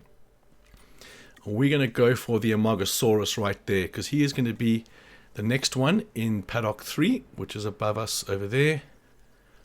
Lord Titan, couple seconds. So here, again, excuse me, just the thirst trait. Oh no, skittish. That's fine. Skittish is fine. And again, I never had any issues with these guys until a much later stage. There was a couple sicknesses running through there, but not a lot to be concerned about. Looks like I only went with a 1 skittish there. The second or the last egg there had 2 negative ailments, so there's no point in having that. We can just do more. 205,000, a little bit down from the previous one, but it is okay. Having a look at scientists now. Who do I fire? Who do I not fire? See, she's got 4 wealth. He's 1, 2, 2, so not very good. He does have a welfare of, no, genetics of 5, I think it was. Yeah, genetics 5, which is going to come in handy. So I'm thinking about training. What do I put up? Put up the logistics. Again, just as useful. Ready to release. Okay, we want to airlift these suckers. First guys in Paddock 3. 1, 2, 3, 4, I think I had there. And we have a bit of an attack on the Ranger, which is fine. Now to incubate these guys. So we're going to have about 7 or 8 Allura Titans in there, which is more than enough. Considering we're going to throw the Gallimimus and some Polycanthus in the same paddock. With the Amargasaurus as well, which I'm busy excavating for. We add the Ranger post over there. What is wrong with you? Are you just getting attacked? I remember in the first game that released the update where dinosaurs couldn't go through the gates when the Rangers were going through them. That was a bit of a fail. But 98% is still fine, but we're going to put 100% keeping the trees to the back out of the viewing gallery area. Okay, expedition is completed. I think I just wanted to put a touch more water over here. There we go. Perfect. And that's what I'm going to do all the time now. Put water, food, and live bait right in front of the gallery. Saving game. Storm coming. Right, pause game. Or no need to pause. Just open all the shelters. And then if you are lacking on the cash, you can get in the helicopter and start taking pictures to help you through the storm. And with the negative effects it has on the money, see 187, it goes down straight away. But that'll go up just as quick as it goes down. See there I've got large hotel pinned in the bottom right corner. It's not something I want pinned there. But I can't get rid of the pin on the hotels. You can only do it on genetics, I think. I couldn't get rid of it on there. So here we go. As standard, we're going to take some photos while the storm rages. Look at that, 130k. Thank you. I will have it. And because it's such a high photo, you could probably do 2 like this and still get what? Over 100? Just under? Yeah, 65. Pretty much half. Which is still a lot. And we'll do another one for good luck. Going all the way down to 30,000. So it does halve each time, but still totally worth it. Alright, Allura Titan, we're going to release him, but the helicopters can't remove dinosaurs in a storm. As I figured this out, they're kind of standing around, or floating around, should I say. So we have to wait for the storm to finish. There it is, storm is finished. The power of editing. This guy's getting murderlated by the Nasatosaurus. Sutosaurus. And be sure, do not forget to close the shelters, because your guests will be stuck in there. Okay. We're still waiting for the first. Oh, there's the Titan right there. Uncomfortable, 59%, but as you can see, he's still forming his territory. He needs to run around a bit more. And also, just another tip, if you drop a whole lot of guys in there and they all go to one side of the paddock and they're all uncomfortable, and one Allura Titan or one dinosaur goes to the other side and he gets to 100%, then they'll all change to 100%. It means that, well, it tells the other dinosaurs that there is enough area in there to satisfy them. So looking at the screen there, 147 guests. A little bit less than last time, but definitely we want to do it. You will see the profits of this go up dramatically. So food, drink, and shopping. Looking at 140, 183 guests. That's what we want. And then moving on, 166, 186, sorry. That's fine. 3 in a row right there. And again, if you have the ability to make that large amenities with profit, do it. Research it and do it. Or you can just do what I did and pause the game, delete them, and place the large amenities and lose a bit of profit for a couple of minutes, but it will shoot up almost instantly. And also, before you start messing with the amenities like I've done here, let them finish building like they're finished now, and then let them sit for 5 or 6 seconds before you jump in there straight away, just so they can acclimatize to their environment. But we're going to go back to them very soon. So as you can see, 3,000 shopping. We're going to go see first what we want to sell. Looking at the bottom left corner, 4,800, 3,000, 4,7. So there we go, 8,1. Go down the list, 11,000, 1, 11, 18,000 is the biggest there. We'll go with 18. Go further. Oh, there's a 21,000 right there. We keep going all the way down to make sure it's the highest one. 21,000, we'll take it. And going down, there most likely isn't something at the moment. You come back to them a little later and you'll be able to add another feature. What are we selling here? Cheap burgers. Yep, cheap burgers is it. 11,000, 8,000, 11, 12,200 is the winner. Moving down next, 12, oh, 17. We'll take 17 if there's nothing bigger. 17 it is. Go all the way back up to 17. And it's now down to 15. This is the amenities for you. And the next one, what are we selling? Well, we're selling ice slushies is definitely the most popular one for the guests that are in the park. 7,000, 10,000, and 15. Yeah, we'll definitely take a 15. Moving on to the next one, 15,000. It's looking good. Don't know what happened there, but let's keep going down. We have 17, we have 18. What else do we have? 17 again for the water feature, but there was an 18 there. And last one going down, all red, so we're going to leave it for that right now. So you got 17, 18, and 24. Bang, profit straight away. We will have it. And we're on 241,000 now, $250,000, just under, and just over 2 stars, which is good.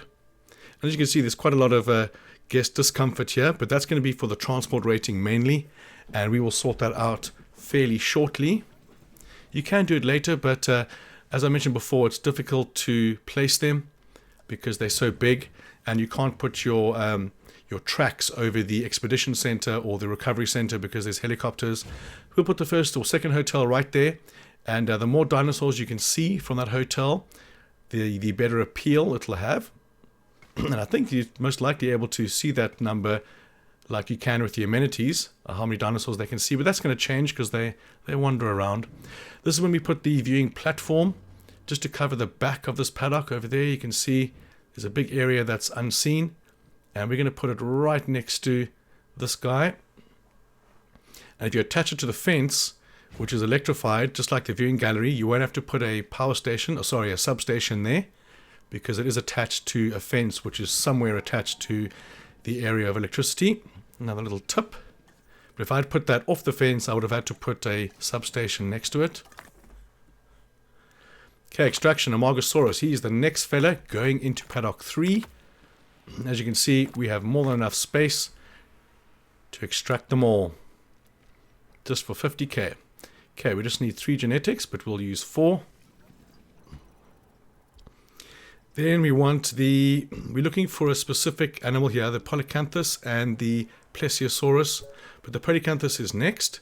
He will go in the same paddock as the Titan and the Amargosaurus, and eventually the Gallimimus as well, and the Titan.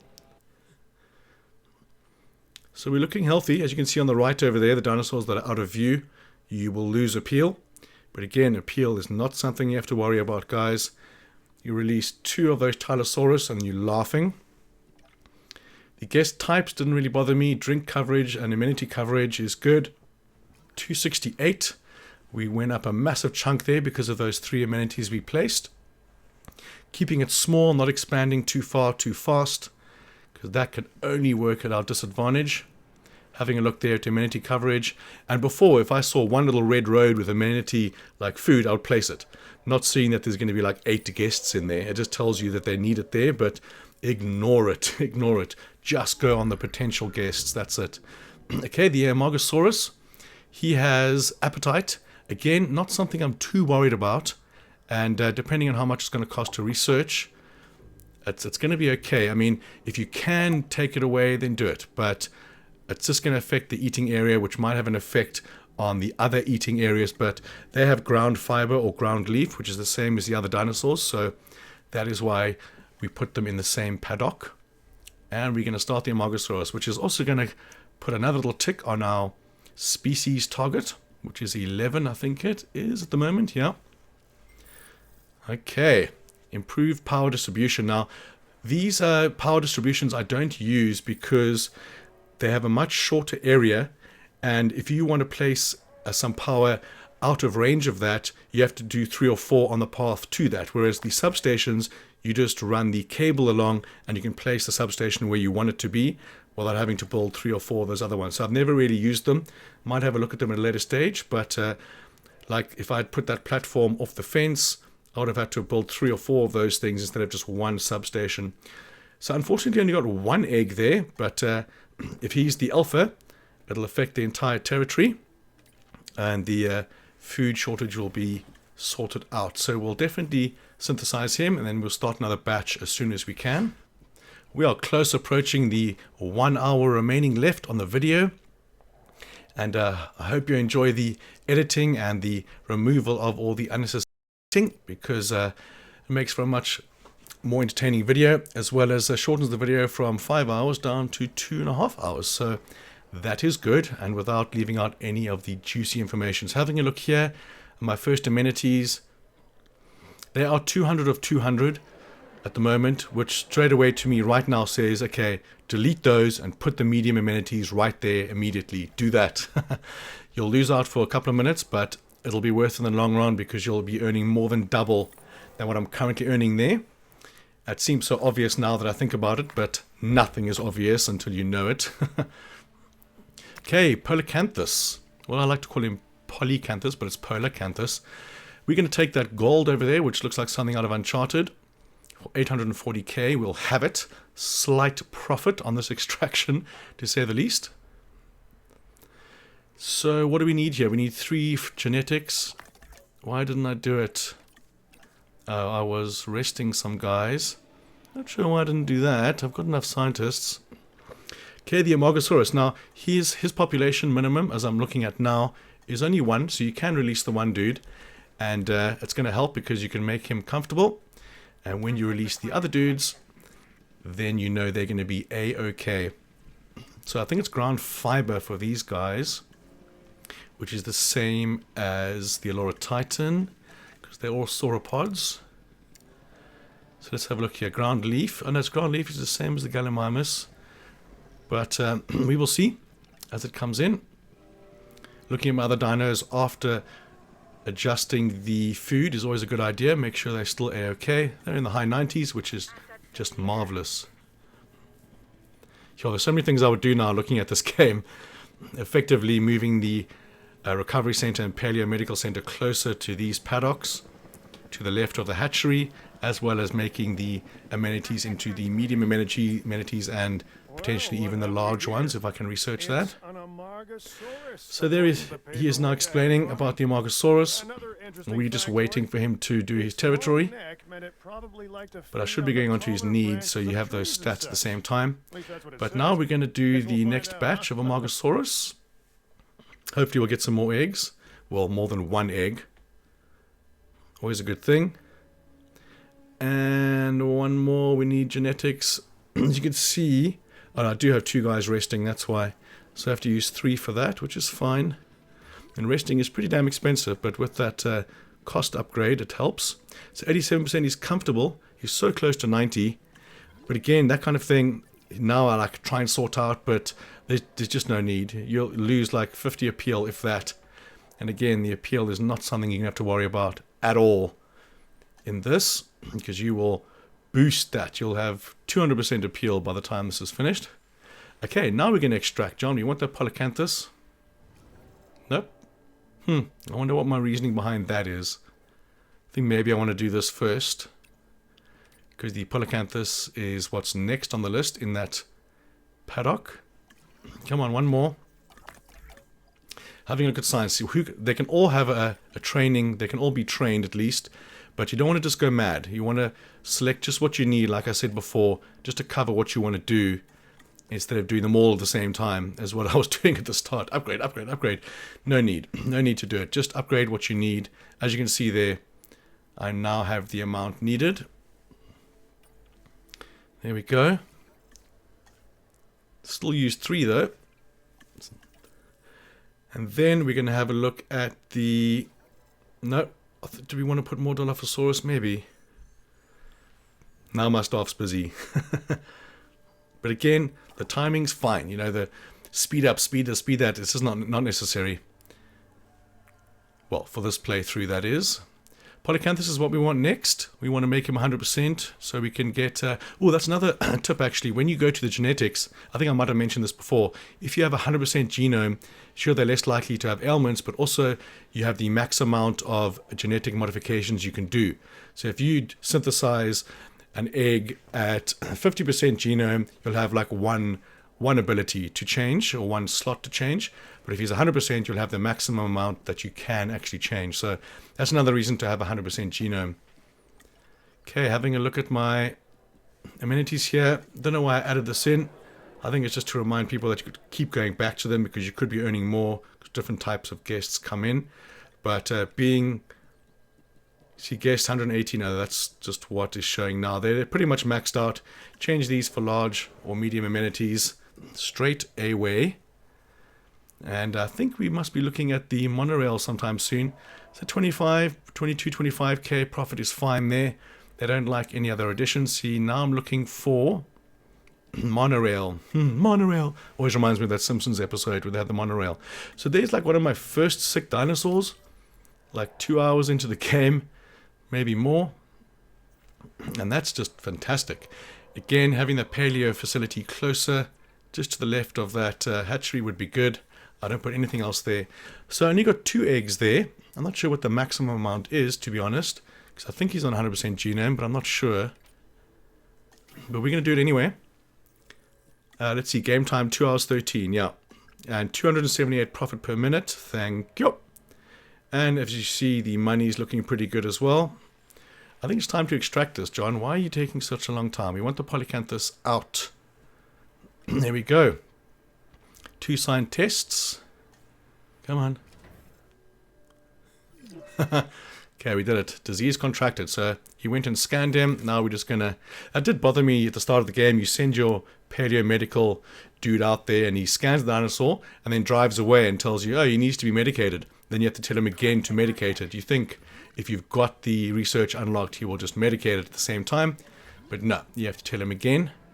These problems we have to deal with. 96% is totally fine for the... Who are we looking at there? Allura Titan. He's fine. There we go. Now he's perfect. 100%. The Amargosaurus is 100%, and we're looking pretty in that paddock. Okay, skipping ahead there. Extraction completed. Polycanthus. And there's enough here to merit doing it again. Because if you go onto the actual... we're waiting for that expedition, you clever sausage. And now we can do even more for the same price. Nice. So they're on 65% plus 25%. You can see on the right, 65 plus 25. Going to take you up to 90. So he's going to be close, but it's probably dried up, the excavation site. But close enough for us to be able to genetically modify his social aspect, because normally in the other game, he has like a max population of like 7 or 8, and you can only put him Polycanthus and the Nodosaurus together. But let's have a look. So, The humility, so we want to make that humble, take it all. If you look on the top left, modifications available. I did that pretty quickly, but on that screen, if you look at the top left, you'll see how many modifications you can use. Just take away all the reds that you can before trying to put positive ailments onto him. The Gallimimus is what is next in that paddock. Let's see. Let me change the order on my notes over here to indicate the Polycanthus comes before the Gallimimus. There we go. Righty on. So, extraction again, he's on 94%. Looking at that now, I would just do it to make it 100%. The Nodosauros, look in the top left corner, 3 modifications available. So you can change the skin, that doesn't change anything. Doesn't change the cost of the upgrade either, or the modification. But every time you change something like this, the price will go up, and potentially the amount of scientists needed will also go up. As you can see here, staff busy means that I do have enough. I do have 12 genetics, but not currently. And that's the group adaptation, which is vital for these smaller guys. And he's on 81%, or 91%.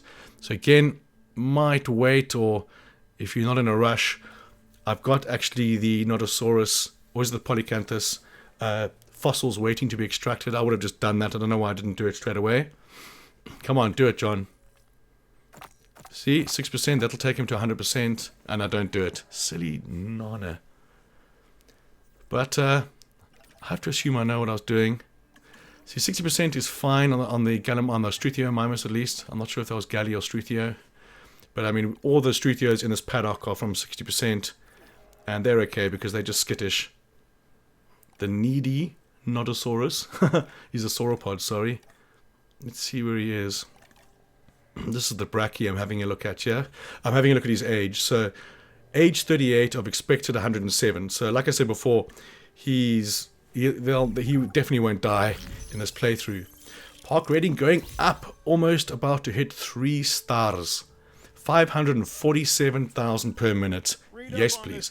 So, increase genome, construction, and guest comfort. So, genome, again, could be a dinosaur that you're never going to use. I wouldn't normally go for that. Guest comfort is pretty much 100% already. And you might get that pretty much immediately. And again, let's have a look. Guest comfort of 80%. So, that's where the transport is rating of, and you get over 500k profit. So, this was very fortuitous circumstance because... Oh, sorry, that's from Pirates of the Caribbean. What fortuitous circumstance be this? It's because I want to build a monorail, and I'm going to get 500k, over 500k to do it. So, perfect, you know, perfect. Let's do that, because it's pretty much free. Well, not free. You build 3 stations, it's going to cost a bit more, but it's a discount of over 500k, so we'll do it. Okay, so I was waiting for a bigger area.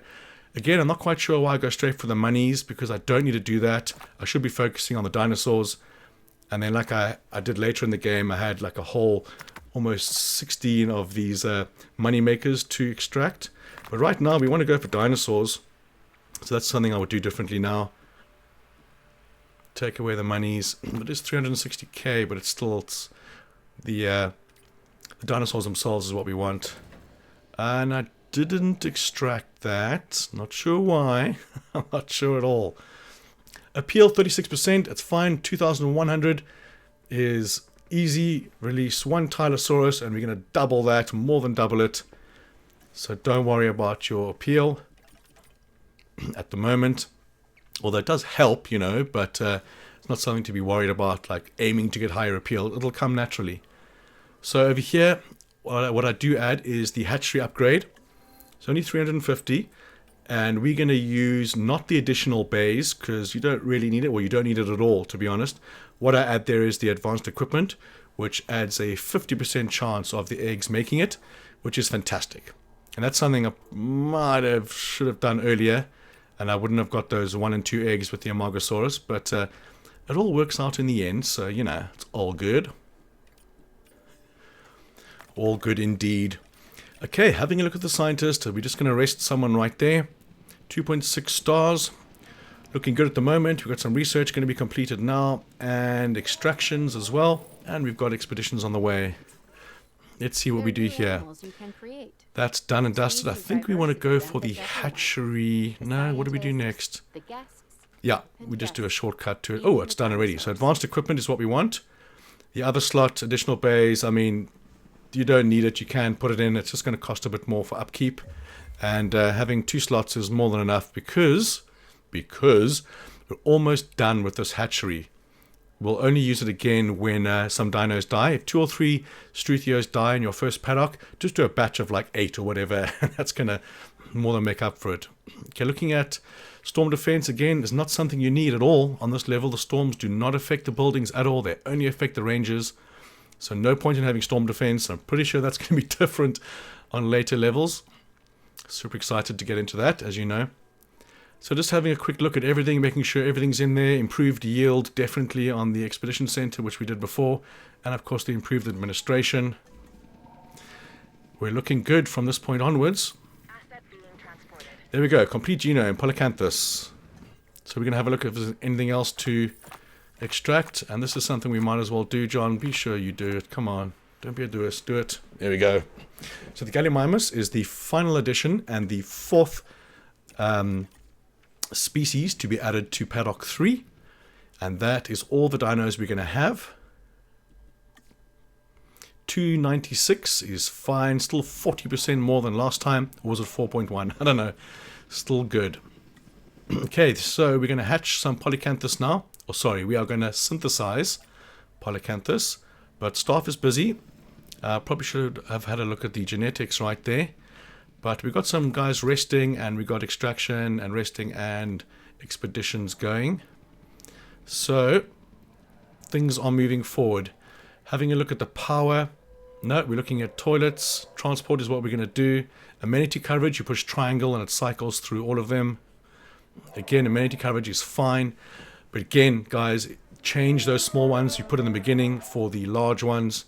Do it. I would do it. Okay, research. Again, we're going to go look at guest comfort and we're going to look at the monorail. It's a bitch to build. It takes a long time to even take effect once you've built it because it takes a while for the track to build. Unlike the first game where it's instant. I guess this makes more sense, but the fencing does suck.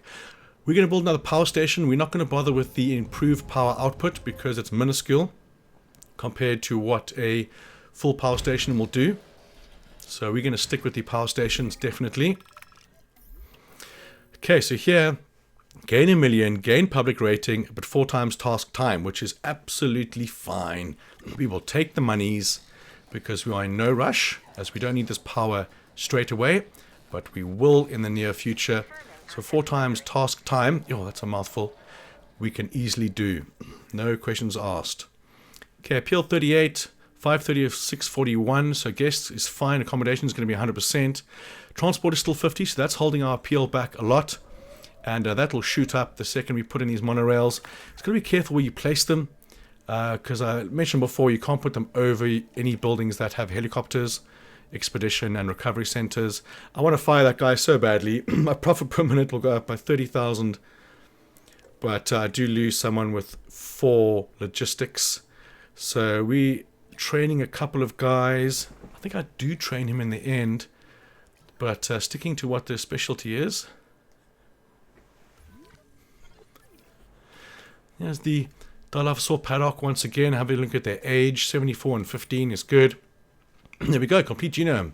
The Gallimimus, Dr. Grant's favorite dinosaur. They're flocking this way. So Polycanthus and the Gallimimus are the ones next on the list. Let's have a look at genetics. Top left corner, 3 mods available. Let's have a look at some bright color so you can see them more easily. Can't wait to mess around with those on the carnivores. So much still more to do in this game for me. Lifespan is not something that's going to be necessary. I have taken away the humility, made it 0 chance of being non-humility. Non-humility? Geez, like it. Not to have that negative ailment, let's say that. So Polycanthus, altruistic salary, what do? We're going to have a look. We're going to arrest that scientist. If you look at the salaries, they're all under 20 grand except for the one. And that's what you want to do. You want to have them all under 20 grand, under 15 if you can. And they work for peanuts, really. Staff is busy. So we're going to go back and we're going to have a look at someone we could potentially train. No, we're going to wait because there ain't no rush. Well, technically there is. Ooh, it's my first look at the reptiles, the marine reptiles at least. So I made a massive mess up here, guys. The Tylosaurus will be unlocked automatically for you to expedition, but I'm going to call it Ichthyosaurus. I'm not sure if I'm saying that right. Do not do this. I wasted 1.2 million right here expeditioning for the Ichthyosaurus when I should be going for the Plesiosaurus. The Ichthyosaurus has literally half the appeal as the Plesiosaurus, and it's half the amount to actually expedition for. So we'll get into that in a second. So definitely pay the medical bills when this comes up, because you will have a public riot some of the times, and it'll drop your park rating, which obviously drops everything, appeal, money, everything. So when you get faced with a pay the medical bills, do it. Otherwise, the public will not enjoy it at all. Okay, so here we go. We're going to synthesize some Polycanthus. Hopefully we'll get a fat amount of eggs out of that. At the same time, do we have enough scientists to do the Gallimimus? Yes, we do. Only 3 required on the genetics. We'll have it. So there we go. We are now looking at Gallimimus. Look in the top left, 5 modifications available. So you can change the skin, doesn't change anything. The appetite is fine. Lifespan, I maybe put 1 or 2 on that, because they do live quite short. And then humble, you want to increase that. If you look on the bottom right now it says staff busy, because the additions, the modifications I've made have increased the required scientists. So that's okay. You want to do this regardless of anything, and make sure you max it out. You might as well. Long lived, and take away any negative ailment that they have. Okay, skipping ahead, we've synthesized how many eggs? Yeah, 3 eggs, no negative ailments, and only positive ailments. So really good synthesization, I think it is. That was. So long lived, and the humble, which is awesome. So we will do that, and the min population for these guys is only 1. So if you only have 1, that's okay. Get them out there. Get them out and about. Okay, so we're going to do the Gallimimus now. We have enough scientists. Click and synthesize. Now we should get many eggs from that. 6 or 7 eggs, even only being, I'm not sure what his percentage is. I know the Struthio is on 60. I'm not sure what he is though. So having a quick look at the comfort levels of my guys in there. Whenever you add new dinosaurs, you'd always have a look at the other dinosaurs in there, at the cohabitation as well as the food. So I need to have a look at these guys. He's going to automatically do his checks now. I really like the fact that there's no herbivore feeder, and there's no resupplying feeders. It's a very clever way what they've done here with the outposts. And on a bigger enclosures, you might need 2 outposts to cover everything. But you know, once these guys are 100%, then if you don't do anything, then they're going to stay 100%. But if you do add dinosaurs to that paddock, you're going to want to check them again. Make sure they are A-OK. Okay, 2.5 stars. We've dropped 1 star, but that's fine. Medical scan required on one of the Allura Titans. That is fine. We'll sort that out right there. I never even got the common cold on this playthrough. The common cold is something that can only be healed over time. You can't do anything to help it, but it spreads like wildfire. And it can kill your dinosaur with health, but if you heal them, you'll be fine. So the water tool is the worst tool in the game because it's not very effective. Even a speck of water in that area will stop you from building. And I had so much trouble placing the lagoon because, oh, look at that. So many. See, the skittish, it doesn't matter. We might take away a couple because it'll be too many dinos. So if I do take anything away, it's going to be the ones with the negative ailments, obviously. I should have had a look and see if there were some with 2. So he's humble and skittish, so we'll keep him. Come down to 1, 2, 3, 4, 5, 6 guys. And we're going to synthesize that, or hatch that at some point. So 2 sickness right there. That's another time when you've got the medicine in your truck, but you drive away. You have to select them all again. And he's bailed all the way down there. Luckily, they can drive through trees a lot easier in Jurassic World Evolution 2 than they could on Jurassic World Evolution 1. Dinosaur ready to release. So the Polycanthus, we're going to airlift into Paddock 3. Not because of the positioning, because it's the 3rd paddock I built. Have a quick look over here, make sure all these guys are selected. 1 more guy there. And we're going to watch the Polycanthus drop in there. Make sure he's good to go with his environment, his cohabitation, and his general needs. I like to kind of make sure he does them all, because if you go off and do something else, you come back and there's 18 dinosaurs with the same sickness that could have been dulled. See, there's the immune response, is what I needed for the Dilophosaurus a couple of hours ago. But we're good. We are good. That is going to be eradicated. And we're going to start building our lagoon very soon. Looking at our cash flow again, it's marvelous. Appeal doesn't matter. We're not worried about that at all. Only 40 minutes remaining on this video with packed information on the way. Lots more tips. Now we're looking at the Polycanthus, making sure he's okay. And if you look on the right, it's on the top left, it says cohabitation issue. I was like, what? Sorry, it's the Nodosaurus, not Polycanthus, Nodosaurus. I'm like, what do you mean, cohabitation issue? I researched this way before I put any dinosaurs in here. Went on the website, make sure all of them are happy together, and then I clicked on him again, and it's gone. No cohabitation issue. I thought maybe there might be a gate open or something like that, but I didn't manually open any of these gates. Anyway, that was a bit of a glitch, but not anymore. 76% comfort isn't ideal. I mean, I could walk away right now and they'll be fine. The ground leaf, I could do one spec, but as you can see, he's still forming his territory. So before you do any drastic change, let them wander around for a bit. Being on 76% health, they're not going to break fences. They're going to be absolutely fine. Just a slight knock to your welfare rating, which is your dinosaur rating. Welfare of your dinosaurs. There we go. So I've got the Ichthyosaurus. I'm not sure that's how you pronounce it, but I'm just going to say it like that. And this was a big fail for me because I didn't incubate any of these guys or synthesize any of these eggs. Stick with the Plesiosaurus, sorry, and that is what's going to be researched, or sorry, expeditioned for next. So the Ichthyosaurus is not something, I mean, you can use it, it'll just cost you a lot more, but the rating is just a bit less, and you release them as fast as you release the Struthios like these guys.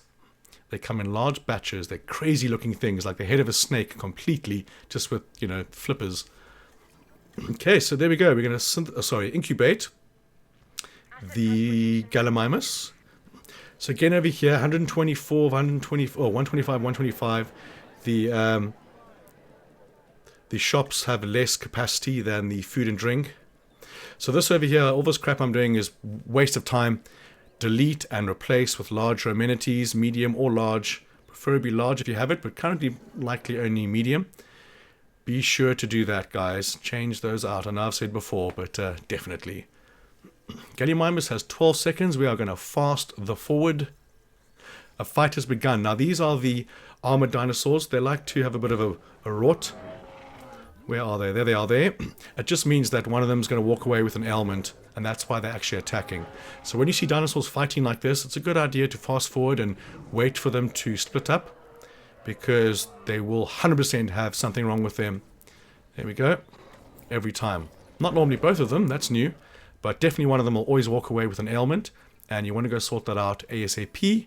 Here comes the Gallimimus into a paddock, which is going to be more than comfortable for them with all the ground leaf and space.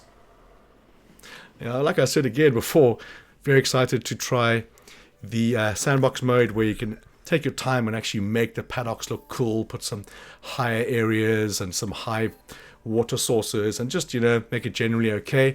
I mean, I've only clicked on the decorations tab like twice playing this game, and it is right there in your menu, on the left-hand menu. If you go to that building screen down the bottom near the demolish, there's a decorations, and it's just something you can add. I'm not even sure if it has an effect, but can't wait to have a look at that. They're third from the bottom on the left-hand side. There's like a little pot plant thing. That's decorations, and you can put signs and pot plants and other things. It's very exciting. So I'm putting some more fences in here, gates, just for some ease of access between these two paddocks. Again, would be benefited if those paleo and recovery centers were closer to these paddocks and facing them, so they drive straight to them. But these are all things that are going to be rectified in the next playthrough. So we're going to secure that ailment. This guy needs to be taken away.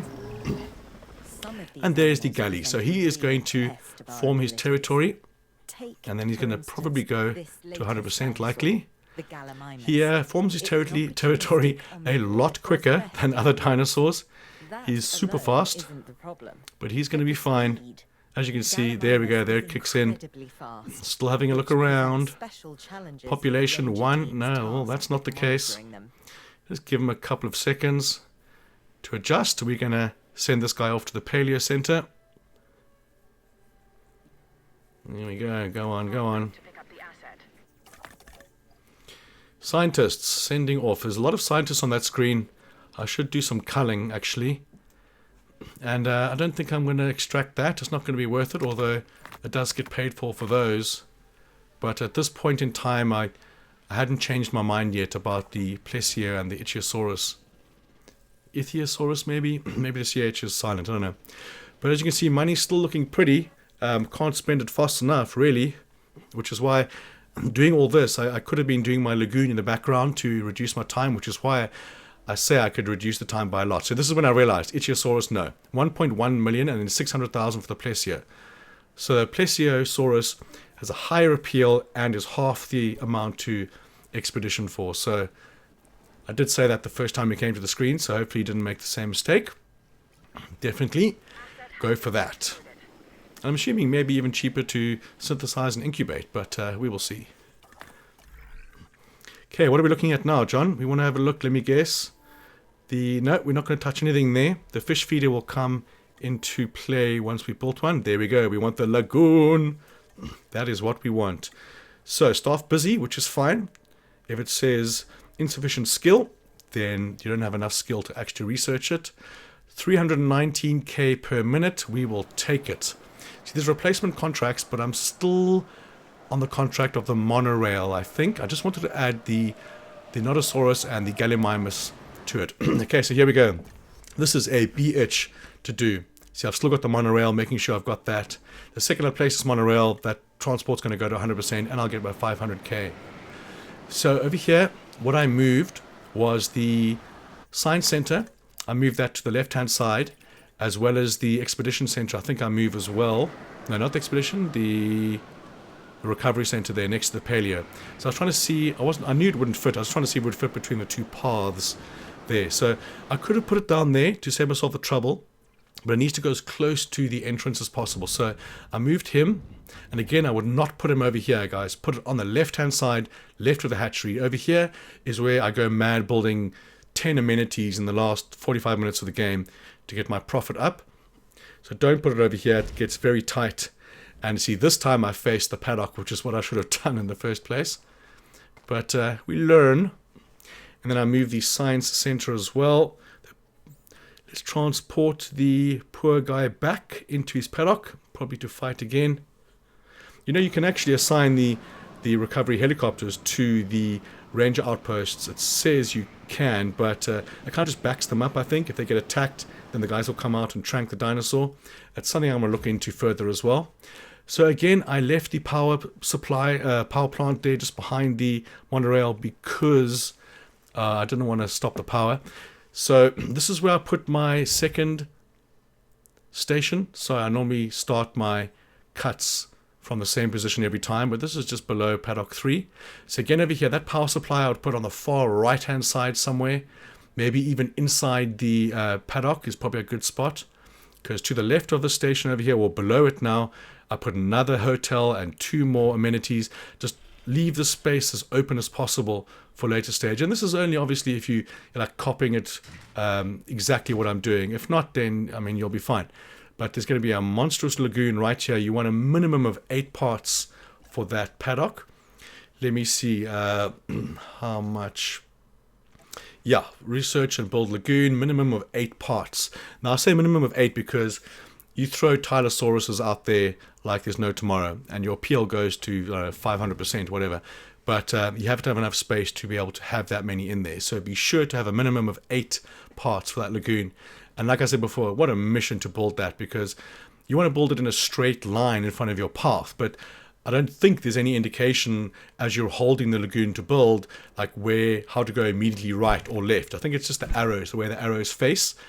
And we'll get into that in a second. So I'm putting this monorail down the back of these paddocks just to potentially cover any spots that can't be seen, or dinosaurs that can't be seen by the viewing platforms and viewing galleries. So from over here, I had the see over here, that little gap over there will be covered by this. And again, if they happen to be wandering there as the train goes past. But over here, I plan to take the monorail track through the lagoon, where there is no lagoon here. But don't do it yet. I bring it inwards over here because on the left-hand side, I want to build the lagoon. So we're going to come through this way, and you don't have to worry about the pylons holding the actual the track up, because if you want to build something underneath that track and it goes in the way of one of those things, one of those pillars, the pillar will just disappear. So, well, within reason, if you don't do like 10 in a row. But you don't have to worry about that. They will disappear, and you'll be able to build there. So, having a look at the blue area of this platform, as you can see, of the track, it'll take a while for it to build. And while it's doing that, the transport rating is going to go up.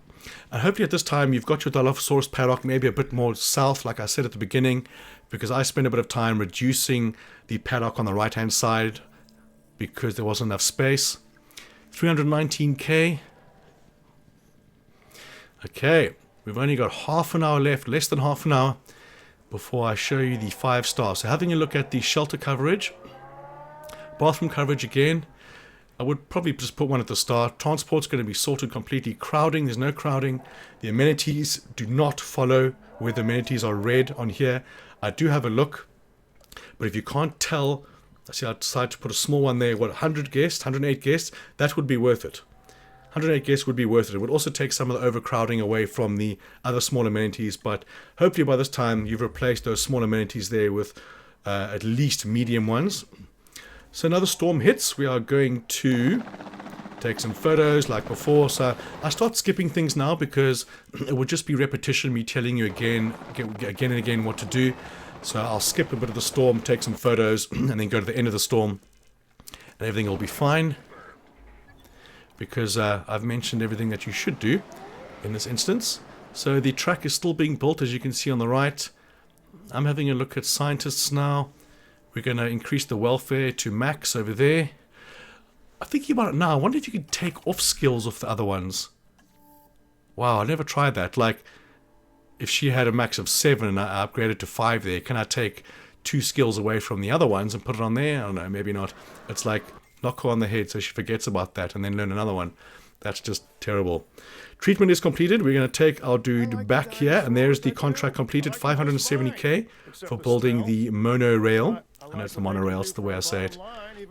And we are going to see what's wrong with this dude. My cat is having weird dreams. She's flickering here. Okay, little Patasaurus. The lagoon. It's lagoon time, guys. So cheaper research, because why the hell not? Altruistic salary included there, because there's no need to put a specialist on any of these, if you can help it, obviously. But the altruistic salaries are good because, like I said, if you have the cheaper research, it doesn't matter what you have with them. There we go. Lagoon is being researched. Now we are with the Plesiosaurus. This is what we wanted to do at the start. So even having that much money, is it 6 or 8? I don't know. Either way, I still wasted $1 million too on that. But if you followed the step by step, you should be looking pretty like me. My cat's getting very close to the off button on the PC. She sits on the exit fan on top of the computer because, well, it's hot air. You have a hot bed all day, kitty. Little shit. Okay, what are we doing next? Let me have a look at my... What are we on? We're on still on 2.3 stars. So if I go up, we've got the viewing platform. Yep, we've done all that. Build power station 2 done. Plesiosaurus, Gallimimus, research monorail. There we go. So we're going to knock up to 3 stars very shortly, like in a couple of seconds, I would assume. 2.8 stars is what we're on at the moment. And with the increase of the travel, then this should knock us over to 3 stars. So we're going to have him delivered, even though we can't add scientists right now. It's always a good idea to do that. Also noticed in this game, unlike the first Jurassic World, if you dart a carnivore, the other ones will just come along and eat it. I'm pretty sure it'll happen as well in this one, but it didn't happen in my chaos theories and those playthroughs, as far as I can remember. Okay, the Nosatosaurus is injured. We're going to add some scientists there. Welfare 5, thank you for playing. Here's a fracture. Okay, oh, looks like I'm heading towards the the lagoon with 3 stars. So if you look at the arrows, the arrow facing to the right. You want to make that face right. You see it's aiming a little bit down. If you get that arrow facing immediately right, I skipped a lot of this because I loaded my game so many times to try and get it in a straight line in front of that path. See here as well, it's going to go too far down. See, up and down. So it is the arrow on the right hand side. You want to make that face the right. So I do load my game. This is not what you want to do. I wanted to see how many I could get in here. So let's load my game again. This over here, I reduced the paddock. There is my 3 stars. That's why I added that clip in. So I reduced this paddock on the right hand side over here, pretty much in line with the pathway at the top of the screen, because you need that flat area. So that's what I'm doing here. I'm going to cut off the section here in line with that path while expanding the back of it at the same time so they don't get pissed off. Okay, back to the lagoon. As you can see, I got that straight line by making the arrow on the right hand side of that circle face directly right, and then you're able to do a straight line like that in front. So as you can see, 1, 2, 3, 4, 5, 6, 7, 8, 9 parts of that lagoon, and you want 8 or 9 minimum definitely, but now that I see there's 9, I'm going to do 9 on my notes right there. And then we're going to add the hatchery somewhere out of the way. That seems fairly obvious because you want to put amenities and stuff along the top. So I put a paleo. See, now I'll start skipping ahead because there's just no point in me showing you everything. I put a paleo and a recovery center right next to the hatchery, and I'm not sure if it's because of the wonky ground over there, but there was heavy glitching. They wouldn't heal any of my sick reptiles in the lagoon. They send off a little drone in the water, just like the aviary. Well, not in the water, in the air. In the lagoon, they send off a drone, and it does the dart movements like a ranger would. And they weren't healing, so I did have some trouble with some glitching at the end with the medical facility, the medical van. But over here, we are looking at researching the viewing platform. So we fired her. We fired 1 scientist. So just keeping those costs down. But the viewing platform is 3.5 million, as you can see right there. And you shouldn't have a problem with that if you're at this stage. And if you do, you're going to have to figure out your amenities because that's most likely the issue. So we have the lagoon built, guys. We are getting so close now. 25 minutes until we get 5 stars. The viewing platforms, right there, 3.5 million we're able to do now with some modifications to the scientists. Cheaper research, bang, we'll have that. 30% off, thank you very much. Or 3.5 million is a monstrous amount, 2,450. So just under 600,000 discount, we'll take it. But again, there we go, park rating up a little bit more. I'm not sure if the lagoon viewing platforms are 100% necessary, considering the fact that you can put platforms and normal galleries along there. So I did it anyway because I had the money and they fit more snug along the edge of it. But you can do other viewing platforms and galleries to view the lagoon. So let's have a look. We don't fight. Amenities can earn more. Yeah, they probably can. Well, no, that's not right. They 100% can earn more. So you want to change those small ones to medium ones long ago, as I mentioned. See, those are only 27,000, those medium amenities. The large ones will be earning 75,000. So that's definitely was my hiccup in the beginning. So 162,000, we're going to have a look at his modifications. We definitely want the sociability trait and the, I don't know what the last one was, but we want both of those gone. There's the group adaptation, the one we needed earlier. So we need staff. Staff is busy. So we're going to wait. And this is when I start skipping a lot of footage, guys, because as you can see, anything I'm going to do is I'm going to show. There's a lot of waiting in between. So we're going to put one gallery right there.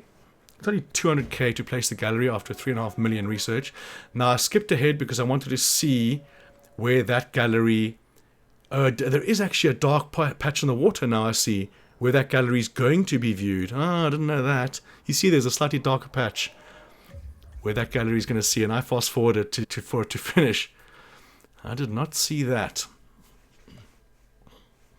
Okay, so we'll put the pathway in there, and even down here, I had to squeeze in another amenity. I went mad with the amenities at the end to get my profit margin, profit per minute up, and I was gutted. I spent a long time on 4.8, 4.9 stars again, exactly the same issues I had in my previous playthroughs, and I was gutted. I was like losing hope, just going, come on, this is ridiculous.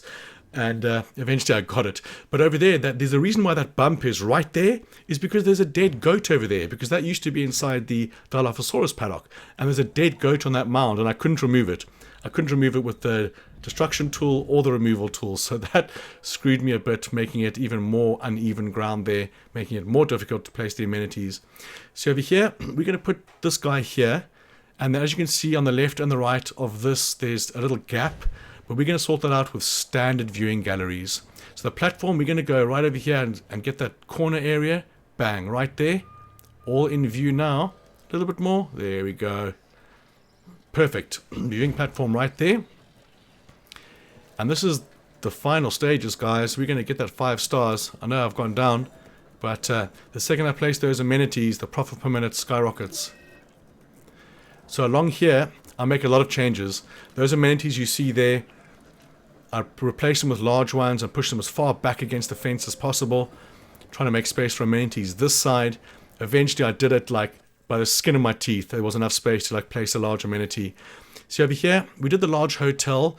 Again, I did it because I had the money, but also again, maybe not necessary.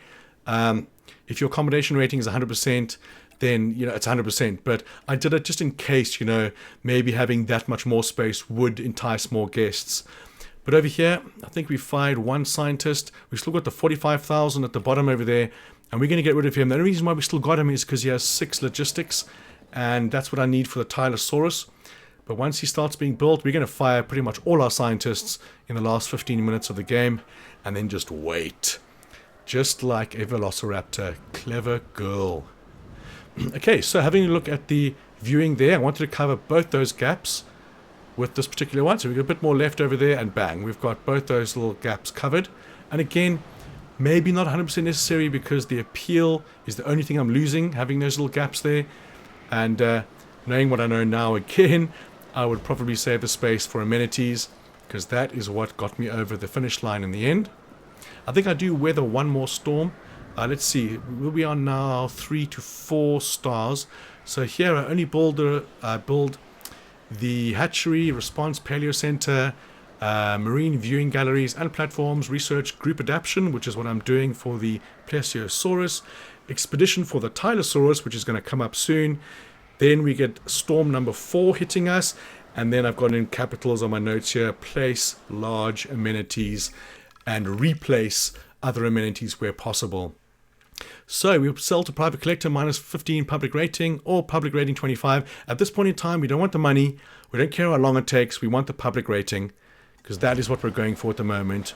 If it was early game, you'd probably take the money, but don't need it. Don't need it right now. Hopefully you'll be in the same position I'm in now, and then you're sitting pretty because you'll get this. I think I was 6th in the world to get this trophy. How cool is that? I've never been on that PSN profile to see my name pop up there. But I hopefully will get these other ones done as soon as possible. Like I said, I'm going to start the next Jurassic playthrough directly after this and get cracking with that one. Hopefully by the end of the weekend, I will have been able to record and narrate that. I can't record and narrate at the same time. It's just because there's so much editing involved. I would have to adjust the commentary at the same time. It's just easier for me to do it afterwards. So there we go. Group adaptation. As previously mentioned, we need more staff that have genetics. So at this point, when I'm still researching, we've only got group adaptation is the last. No, group adaptation and cross-species adaptation are the last 2 researches that we do. And then you should fire scientists because all you need to do is place the amenities and you're laughing hard. Just keeping yourself enough scientists to incubate or synthesize and incubate the Tylosaurus. He is a monster. And his rating is his appeal, 2,500. Absolutely laughing. Okay, we are doing Staff Improvements 3. Is that on the... Yeah, it is. Staff Improvements 3. And I've got in brackets, if needed. Probably not needed. Although I think I did it because I wanted to fire scientists, so I needed to train the ones that I was going to keep to be a bit better. That makes a lot of sense. As you can see, they can all be trained. And there's Staff Improvements 4. Did I say Staff Improvements 4? No, I said 3. Let's do 4 there in the text. There we go. Okay, so group adaptation, humility, antisocial is definitely something you want to get rid of. But at the moment, we need that. So I need one more genetics to research that. And then we are heading for the finish line. Let's see what I do here. We still want it. No, we're still... Oh, 1712. Scientist limit. See, I'm not sure why it said that. It confused me because I've got 17 and it says I only need 12. So I did skip a whole lot of umming and ahhing about this, but on genetics wise I've got 3. Oh, I couldn't see there. So genetics, we've got 4, 2, 3. Yeah, we don't have enough. So 4, 5, 6, 7, 8, 9, 10. You can only use 3 scientists. So I think my max would be 10. So I'm trying to increase the genetics on the ones that have high genetics already. Like this one is probably a good option. It's max 3, 5. No, see there. He's got a 3. We'll take him up to 5. So we've got 5, 10, 11, 12, 30. So now we should have enough without having to upgrade any more scientists. And then we're going to fire our research guy at some point. Sorry, Jara. Or Dara. Let's see, we put him up to 5 as well. See, his salary's 32 and 7 and 9 and 10 compared to the 45,000 at the bottom. You fire him, your profit per minute goes up loads. Okay, so we just need to get some dinosaurs out there, some reptiles. Here we go. We are going to research group adaptation so we can modify the Plesiosaurus. Sounds like a plan. Wow, it is pissing outside. Nothing better I'd rather be doing than this right now. Unless there was a side trans party somewhere, but this is good for now. Okay, so here we go. Group adaptation. We can't use cheaper research because Dara's got 0 on the genetics. Oh wait, it's not research, it's modification. So, oh no, it's not, it is research. Scratch that. Okay, we're doing it. Group adaptation. So after this, the next research is going to be cross-species adaptation and the expedition for the Tylosaurus. Once we've done that, and we've got 100% genome for Tylosaurus, and we've researched species adaptation, we can fire our scientists. I don't think I'd do it straight away, but it is something, if you're at this stage, again, if you're following this step by step, fire them. Fire the 45,000, fire the 10,000. Just make sure you have enough to produce the Tylosaurus, which is what we'll look at. See here, I'm starting to cull them slowly now. I need the logistics on that last guy, unfortunately. But as you can see, all salaries are pretty low. And that is key in this because obviously they're 100% more than normal. So we're going to have a look at the hatchery. We're going to have a look at the modifications for the plesio at 100% genome. Scrolling across to social, make sure there's no chance of that. The unfit trait, it does not matter. Don't worry about the unfit trait. It just takes them a bit longer to recover if they get sick, but it's not vital at all. If you have the money, maybe do humility, sure, and maybe the group adaptation, allowing more dinosaurs in a small area, and some resilience to fend off some sickness. The unfit trait is fine. So here we need 12 genetics for the Plesiosaurus. So luckily we've upgraded 2 there. We've got 10 right there, and then 11, 12 right there. So those guys we want to keep. Those 3 scientists definitely want to keep. And once we see what the Tylosaurus needs, we will have a look. Okay, so we want to place some fish. Now, in the end, I think there was only 2 or maybe 3 of these needed. And I didn't ever have to refill them, maybe because I got 5 stars so soon afterwards. I know they have to be refilled, but when I was, again, doing the Jurassic World Chaos Theory, Jurassic Park Chaos Theory, I tried to assign the Ranger to replenish it, but he just wouldn't do it. I had to do it manually. But at the moment, guys, we are looking at 2.9. Is that 2.9 or 3.9? 3.9. Or just over. Can't see it here. But the next contract there is hatch 5 genetically modified dinosaurs, which is what's going to happen with these plesios right here. Again, skipping ahead onto 3.1 stars. We've got 2 healthy eggs. And if this one's just unfit, then most likely I would choose it. Yes, I did. And we are going to incubate. Fast incubation, why not? Why not indeed? We need 1 more on the welfare. We'll do that there. Okay, off they go. Can we do another one? No. Okay, so I think the cross-species adaptation's researched as well. Park rating has gone up, or has not changed, which is fine looking at that money. Here come our first reptilians. Well, marine reptiles, should I say. They look so cool. complete head of a snake. If you just look at the head of it, like you didn't see the body, you would think it is a snake. Crazy things, man. Dinosaurs ready to release.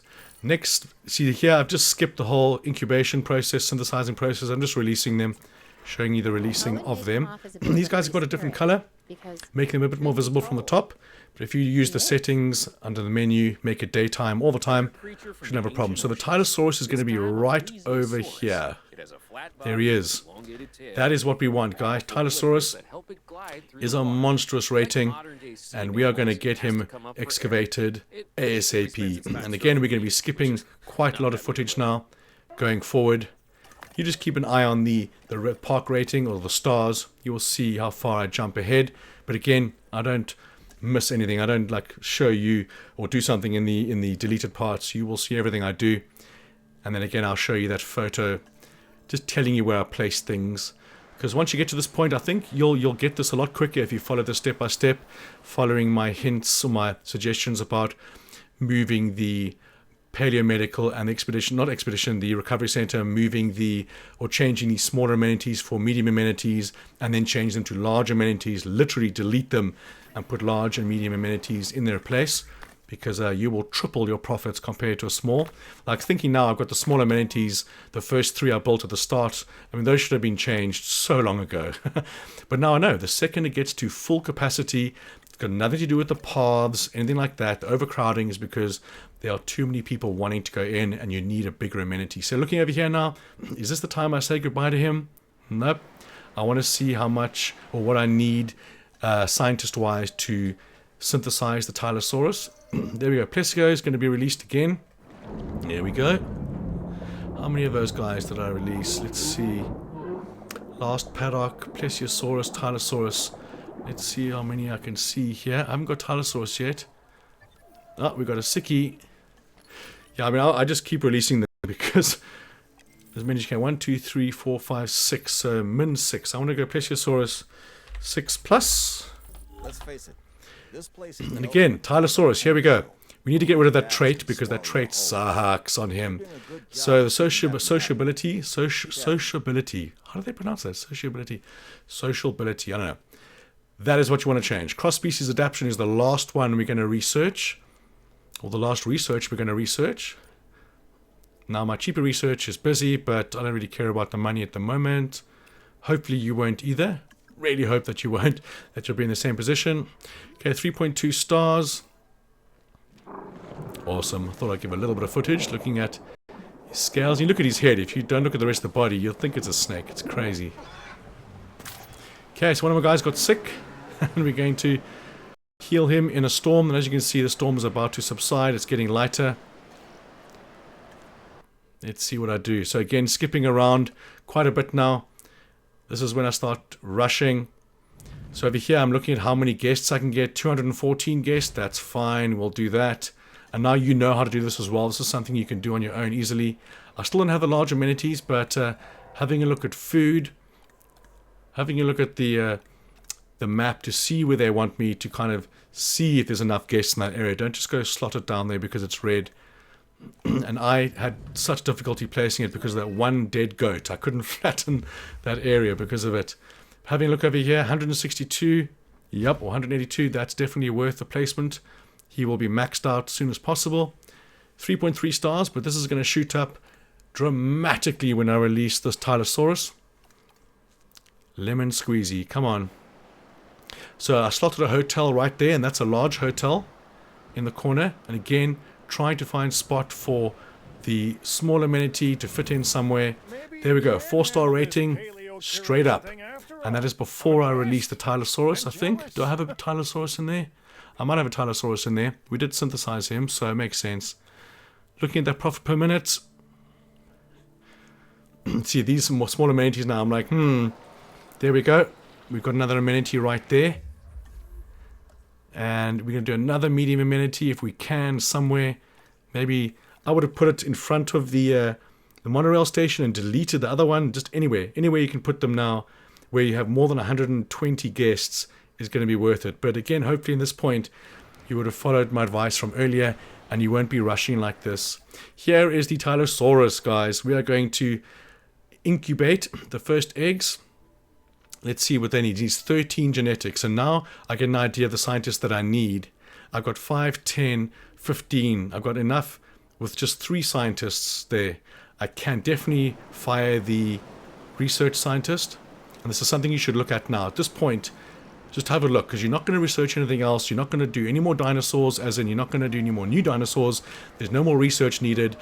Look at the scientists you need just to incubate the Plesiosaurus and the Tylosaurus, and literally fire all other scientists, and bang, you're going to shoot up. So having a look at your appeal again, 109%. You know, Tylosaurus is in there. I've already released one. He's going to shoot up. Now I'm just going to keep releasing Tylosaurus. Unfortunately, those 2 were aggressive, so I don't think I released them. I discarded the eggs because I don't want one eating the other one. And again, the appeal rating is max. It's just the profit per minute. Now this is me scrambling, trying to make space for it. And there we go to 4 point something stars, 951 profit per minute. We need 1,200,000 profit per minute. And again, I was terrified at this stage because I thought, oh my god, am I going to get stuck on 4.8, 4.9 stars again? And I was stuck for a while. This is when I scrambled with all the amenities and stuff, which I'm going to show you in a photo very soon. And we have some dinos fighting. See, unfortunately, 2 more eggs there, which are not going to be used. If they've got an aggressive trait, don't do it. He'll just go out and eat all the other dinosaurs immediately. I didn't lose a single dinosaur or plesio from being eaten. I know in other parks I watched, they did eat them, so I was lucky there. But literally, just keep pumping out the Tylosaurus, keeping an eye on his comfort level. See there, I just skipped ahead to release him. And keeping sure they're still comfortable. If they're going on to cohabitation or the area gets below into the red, then stop releasing them because your appeal is going to be way more than you need to right now. But we are coming to the finish line. I can see it. See, the comfort is fine. Everything's still 100%, even the area. The area they've got is just big enough, but the cohabitation is 0. So again, I've got, what, 1, 2, 3 of them in there already. And now I'm releasing another one. So I want to put 4 plus on here. And then just do another one. I thought I could throw dinosaurs at the problem and they would increase everything, but it's not. If there isn't areas for them to spend money, having more guests is only going to work against you. So you want to put those amenities down, making sure you've got the amenities that are full, having another amenity next to it, and so on that can cater for that overcrowding. So again, moving a bit forward, we are coming down to the last of it. Now it says profit per minute, 318 right there, but it's the total profit per minute before expenses, so that'll be 1.2 million in a couple of seconds. So having a look at some scientists now. We're going to be firing a lot of them. At this point, like I said, fire them all if you want to. If you want to reduce your upkeep, your cost per minute, obviously increasing your profit per minute. Just fire your most expensive scientists and you'll have this in no time. So they're still comfortable. I've got quite a few in there now. Let's see how many I've got. 1, 2, 3, 4, 5, 6. So this is when I had trouble with healing them. Just wasn't working, but this is not something I'm going to show because it's not going to happen to you. So let's go back to the lagoon. And we're coming up to it now. Almost 5 stars. We are so damn close, I can taste it. But I was in this position before, like I said, and I was like, oh my god, am I going to get stuck again right near the end with this? But let me show you what I did here with a series of arrows and photos that took me about 45 minutes to do, but there's no reason for me to show you. So again, fire the scientist. Fire, fire, fire. So over here, the first amenity I built is right there, underneath that, and again, just catering for whatever was needed at that point. The next one is going to be right over here. I moved the pathways around to fit in 3 large amenities where those medium ones were. 2 right over here, again, catering for what is needed. And once that was done, I put 2 amenities over there and a large hotel. That's what I did differently. And while I was doing that, the trophy popped because I changed the mediums to the large amenities. We were good as gold. And the trophy pops. Come on. Right now. And bang. I was so stoked to see that. It was like 3 in the morning. I'd been playing all day, loading and saving my game. but eventually I got there. And guys, I really hope you found this tutorial helpful, informative. If you have any questions at all, just ask me, guys. I'm always going to reply. It took a long time and a lot of effort to create this video, so please show us some love. Smash that like button for me, it really helps the channel, and potentially leave us a comment as well. So thanks very much for watching, guys. I want to catch you on the next one.